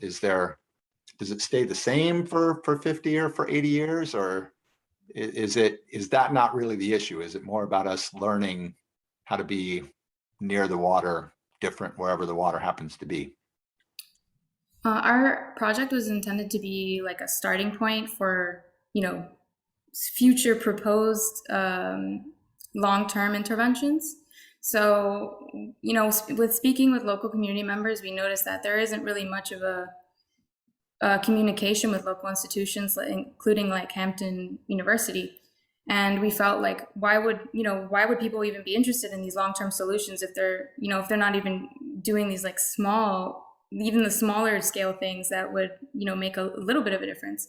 So our goal was to get the community excited, and then hopefully that would get people more excited about more expensive long-term innovations. And as you said, some of these proposals are very doable.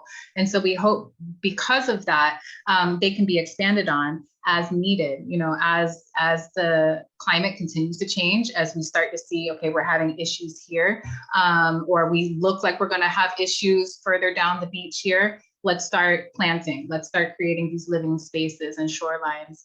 And then tacking on to what Riley said as well, working with local educational institutions to continue the work that we're proposing now is a big part of how we see this project moving forward. We don't really see it stopping with just these measures, but we hope that it's a point that people can take and run with it, and will really take responsibility and want to be a part of these measures in their own community, and see them grow and take care of them, and take care of these floating wetlands and utilize them for educational purposes. So I feel like it all can compound on itself.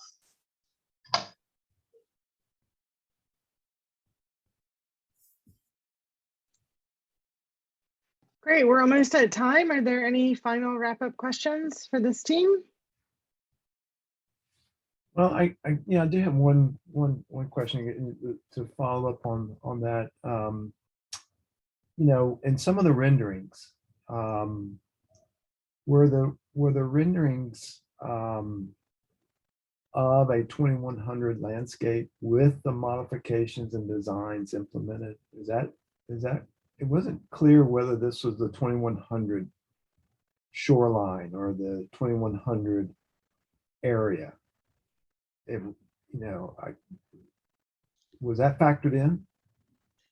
I think it's safer to assume that a lot of these images, the renders, are maybe closer to the 2050 and moving forward. And then from there, the shorelines expand, maybe more plantings, more, increased water uptake, et cetera. But I think it was a 2050 was a good starting point. Okay, all right. Yeah, I to be honest, I think I agree.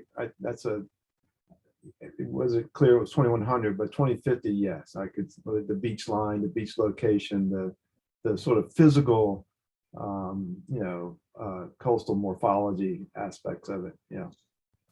And I think one point that about our project is that it is to harp on to what another university was speaking about. We do have to learn to live with water.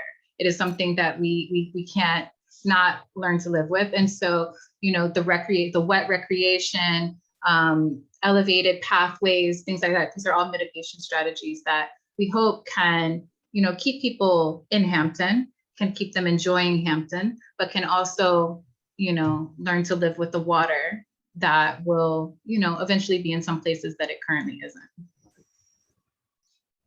That was a nice job. Thank you very much. Great, thank you, team. Once again, all the teams, great job, everybody. Really appreciate all your efforts in this, and judges, again, great questions. Some tough questions today, so everyone handled it really well. We just have a couple of announcements. So this wraps up the student presentation segment of our program today. We will, the judges, we are going to go into a breakout session to determine the winners of the competition. At 7 o'clock, we're going to come back. Everyone, if you leave, come back to this link by 7. They're just going to be playing looping slides while we're in the breakout session for everyone else. But come back by 7 o'clock and we'll have our announcements. We have Congresswoman Elaine Luria, who is a representative in the U.S. House of Representatives from the Hampton area, who will be announcing the awards along with our judges and a few other just wrap up comments about the competition. And then following that, at 7:30, we'll be moving over to the poster hall, which is in the platform of GatherTown, where the student posters are on display already, and everyone can wander around with your avatars and ask questions and have discussions, and it should be a fun evening. So make sure you come back at 7 o'clock. And announcements. First of all, I just want to thank my co-chair, Tiffany Troxler, and our program manager, Alyssa Hernandez, I couldn't have possibly done this without them. We had a great subcommittee of people working on this design competition. Of course, we were sponsored by Virginia Sea Grant and the CERF organization doing all of this. Our judges have done a fantastic job today and over the past couple of weeks reviewing the submissions of our teams. And of course, the wonderful faculty and student teams that worked so hard on this over the course of the last year really is when we made the call for the original submission. So fantastic work, everybody. It's really an honor to be part of this CERF 2021 student design competition focused on resilience in Hampton, Virginia. And I'm really happy to introduce one of our sponsors and one of the instigators of this most recent competition, Troy Hartley from Virginia Sea Grant. Troy. Thanks, Jory. Instigator, I don't know if I want that title. That's Robert Twilley's title. But I also want to thank you and Tiffany and Alyssa, who really carried a lot of weight and the ball on this. So thank you so much. It's a lot of work. It's been a couple of years in the process. So yes, I'm Troy Hartley. I'm the director of Virginia Sea Grant, and we've been really excited to be partnering with CERF and the entire members of all the members of the steering committee to put this on. I know our hope in kind of launching this was to really think about how we could push the envelope a bit and facilitate that kind of deeper connection, knowledge integration between folks in the design world, architects, landscape architects, engineers, planners, and folks in the coastal ecology, coastal ecosystem world who are thinking about living shorelines and adaptation and we're thinking about it from different perspectives. So how can we create some innovation and new adaptation options, because we're going to need them, and it's going to come from emerging these diverse ways of thinking about this problem. And so that was a lot of our goal, and it was really exciting to see the submissions and the presentations today as well. And it's really taken back by the kind of power of the visualizations, the stories, the history, the way of really a mechanism to really launch that level of integration that we need. So it was, I'm thrilled with where we're at. I'm also thrilled that we have Congresswoman Elaine Loria here, who represents the district, where you teams were all paying attention to, and she's an amazing champion for these issues in DC and in our district and in the Commonwealth. She's been a strong advocate for federal investments in resilience infrastructure and projects for a long while, and has even mobilized a lot of local conversations around these topics. So Representative Loria, thank you so much for attending and for having the glory of announcing all the winners. Well, thank you, Troy. It's really a pleasure to be here tonight and just an honor to be able to be part of the presentation of these awards. I know there's so much hard work that was put into this, and it really has a lot of special meaning to me and those of us who live in coastal Virginia. I'm sure as part of your work, you've become familiar with the area and understand how we live day to day with sea level rise and recurrent flooding. So when people talk about climate change in Hampton Roads, it's not political, it's real. I'll tell you a story. My daughter goes to school near downtown Norfolk, and there's days when you can't pull into the parking lot to pick her up from school. You have to park a couple blocks away and choose your sidewalks carefully to get there.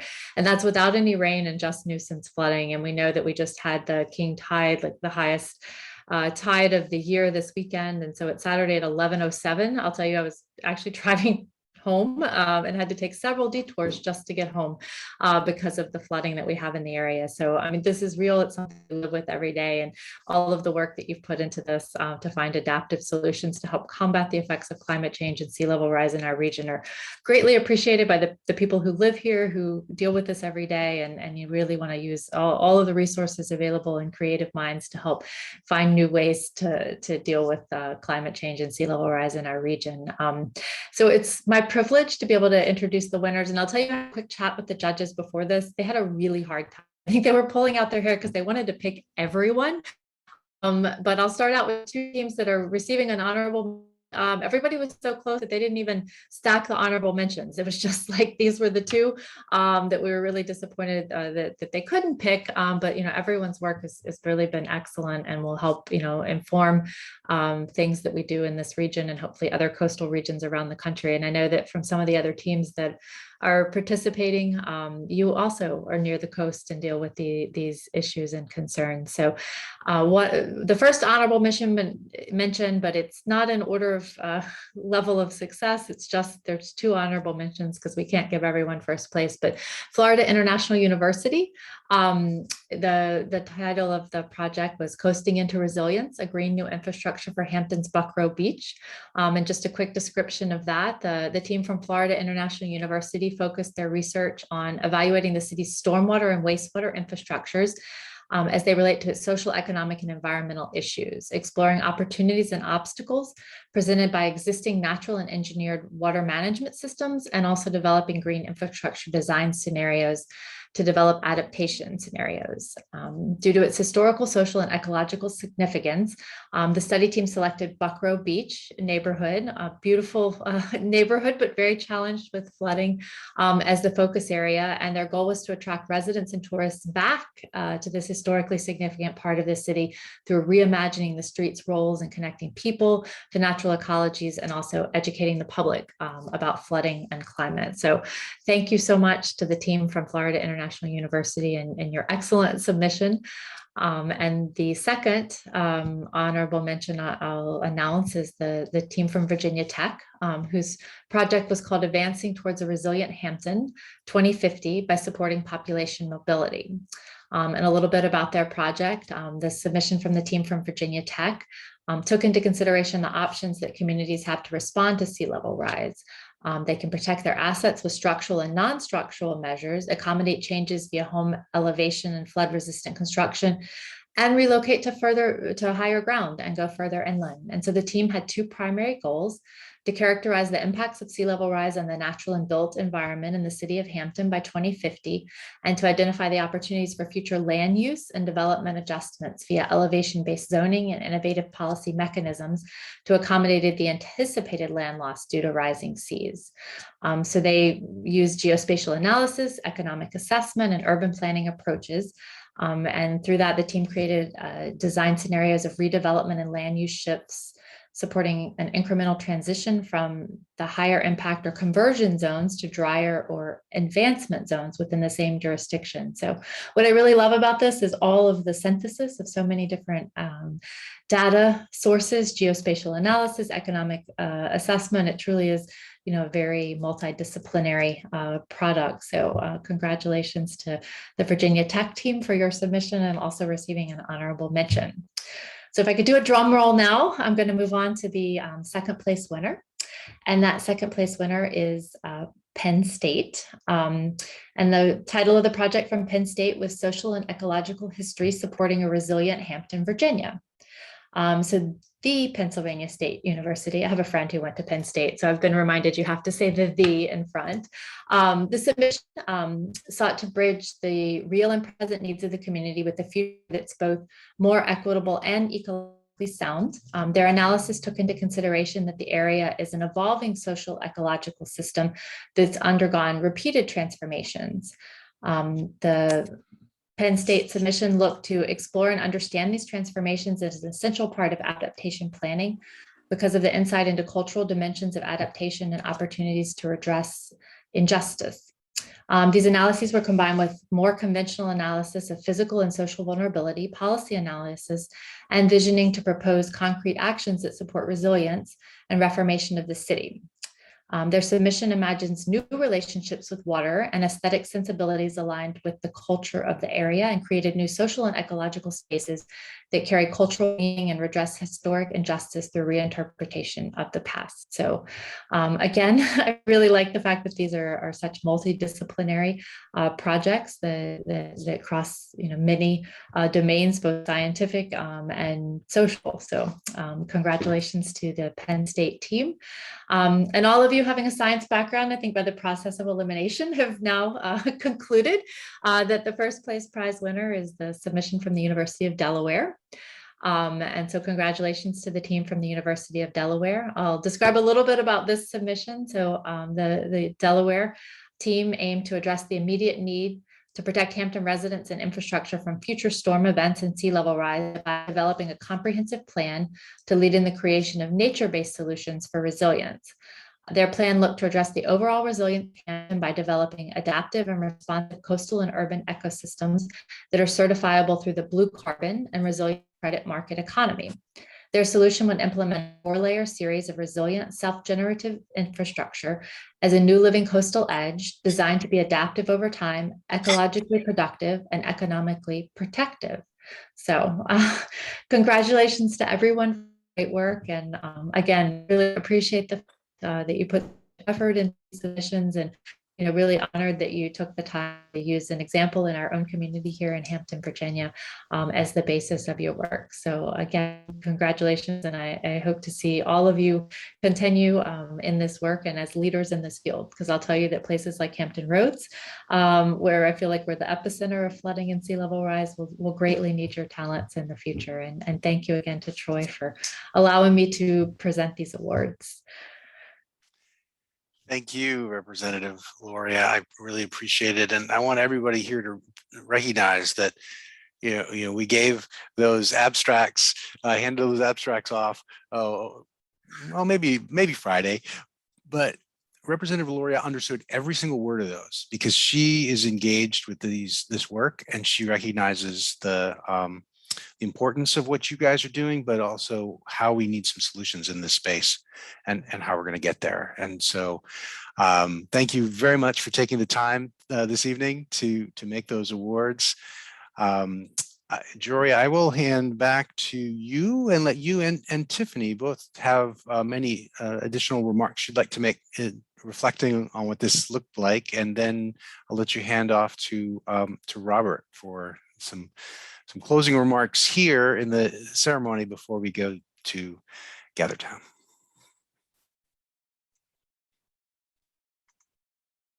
Great. Thank you, Troy. I guess, Tiffany, do you want to start or do you want me to start? It's so dark. The way all of our meetings go. I mean, what an amazing journey this has been. I want to really thank Jory for sticking through from beginning to end and going on this journey with us. It just was an incredible experience to work with her and our programs coordinator, Alyssa Hernandez, and Troy for his support from day one, and Robert to be the instigator. But yeah, it's just the team's work were just fantastic, and thank you all for putting so much effort and thought and really thoughtful consideration into your work. We couldn't be more pleased with the outcome. Yeah, fantastic work, teams, really. As a fellow design faculty member to some of you, I totally relate to how difficult it is to pull these big project-based projects off. So you did an amazing job. When we started this conversation about this competition 2 years ago, it was pre-pandemic. So we went through a lot of transitions from having ideas that people would be coming to visit Virginia and camping out on the coast and getting a real feel for things to having to back off with that. But the faculty on our teams did an amazing job of adapting and being very resilient themselves and the teams with the students, and still getting amazing work out of the project despite some of the limitations that we all experienced over the past year or so. And anyway, also super happy to have gotten to know Tiffany over this process and really appreciate working with her and look forward to hopefully doing some more work in the near future. And with that, I think we can introduce Robert Twilley, the instigator of all instigators. I personally worked with Robert when I was at Louisiana State University, where he instigated a lot of things there. And he started this design competition idea a while ago. So Robert, I'll just let you recount the history. Welcome to the stage. Thank you for all your instigating. Well, that's a compliment coming from you and Troy. There are other words I'm sure both of you could use, but this is just phenomenal. When we started, you may ask the question, what's CERF doing in this space? We're a bunch of scientists, and so I just want to reflect on a couple of things that when we started this, that's so important, and just share a couple of ideas. One is that many of us have, as scientists, members of CERF for years, get placed into some very awkward situations. Mine was right after Hurricane Katrina. And I was asked to, be involved with planners to really rethink what the future of coastal Louisiana would look like. And it was a very awkward situation, very awkward place to be, but it really was an experience that changed my career, and we developed a coastal sustainability studio at LSU with the help of Jory and others, because we wanted to make our science practical. We want to be practitioners along with engineers and architects, and think about these systems very holistically, and the challenges were very great, and we needed skill sets within CERF. Jerry Schubel mentioned this when we were all together in San Diego, one of the first presidents of CERF. He got up there and said, we got to rethink the way that we integrate our science so that we can be relevant, so that we can actually solve problems, not just study problems. And so, this is what all of you have done. All the teams just did a fabulous job. And it's really important because you'll find that that what you experience and the ideas and the thoughts and the innovations, when you get out in the job market and the job world, I think will be real. 2 points I really want to make. One is I've loaded it up. I hope everybody can see this. One, go to this website. If you really want to explain, what this really involves, the Virginia Sea Grant and Troy did just a fabulous job of developing the content, developing the challenges, and helping the teams think about the problems. And so I really want to thank Troy and the team for doing that. And then it took Jory and Tiffany to manage the process, and they did a fabulous job. It takes a long time. You have to think way ahead. That's one of the failures in our earlier attempts, was we didn't think far enough ahead to get these teams organized. And then one, before I finish, one other point. Two groups two things that have happened recently that I think that all of the teams should think about why this is so relevant, of applying science and working with integrating all of these disciplines and trying to solve problems. One is the National Academy of Science, with all their Gulf of Mexico program, is thinking of using design competitions to actually award their funding relative to how they can spend their money so that it generates products that can be of value to us here in the Gulf following Deepwater Horizon. So funding agencies are thinking of design competitions, of actually not the traditional way of doing an RFP and funding for a research project. So it is smart for students to start thinking about this design approach to relative to funding. Second, look what happened in Congress last night. Congressman Luria, I want to thank you, Congresswoman Luria, thank you so much for participating, because one of the things we developed as CERF moves around the different coastal states around the country is we want to contribute something back to the places that host us. And we look at the issues and get students involved. And Congress last night passed the infrastructure bill. And in that infrastructure bill, there's a lot of investments in coastal designs that we're not really sure exactly what they're going to look like. You, the students who participated in this, you're going to be the ones that are going to be designing these projects to help these communities survive under some very challenging times. And I guess my point is that this is real, and this is real to CERF. It's real to the way that we have to rethink what we're doing in the future and how we bring our disciplines together. We build the bridges around the word design.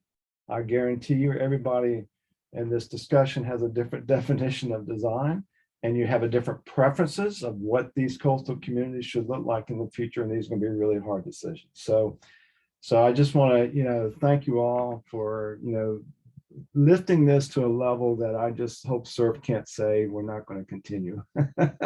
And we'll be in Portland at the next CERF meeting, and we'll be hopefully doing a design competition there and dealing with the issues of Portland and learning a new set of conditions that we have to design for compared to the challenges facing Virginia. So thank you very much, and look forward to seeing you all in 2 years.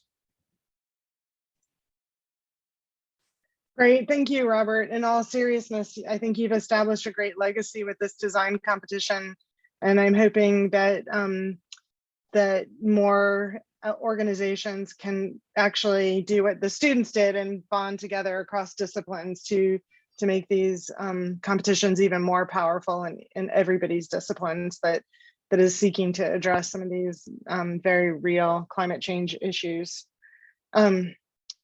Tiffany, did you want to join in, or we're gonna flip it over again? Thank you, judges. Thank you, teams. Thank you, hosts and sponsors and friends and everyone. We're sad it's over, but we're really happy it's over. Look forward to 2 years from now. Yeah, it's been fantastic. So what we're going to do, everyone, is that you need to go over on your tabs on the main CERF page and go to the poster hall and make your way to the student design competition room, where I know some of the judges might be looking forward to speaking with some of the students, and other people may have questions for them. And I don't know, did anybody else have any? Judges, did you have anything you wanted to say? Paul, I can't tell if you're dying to jump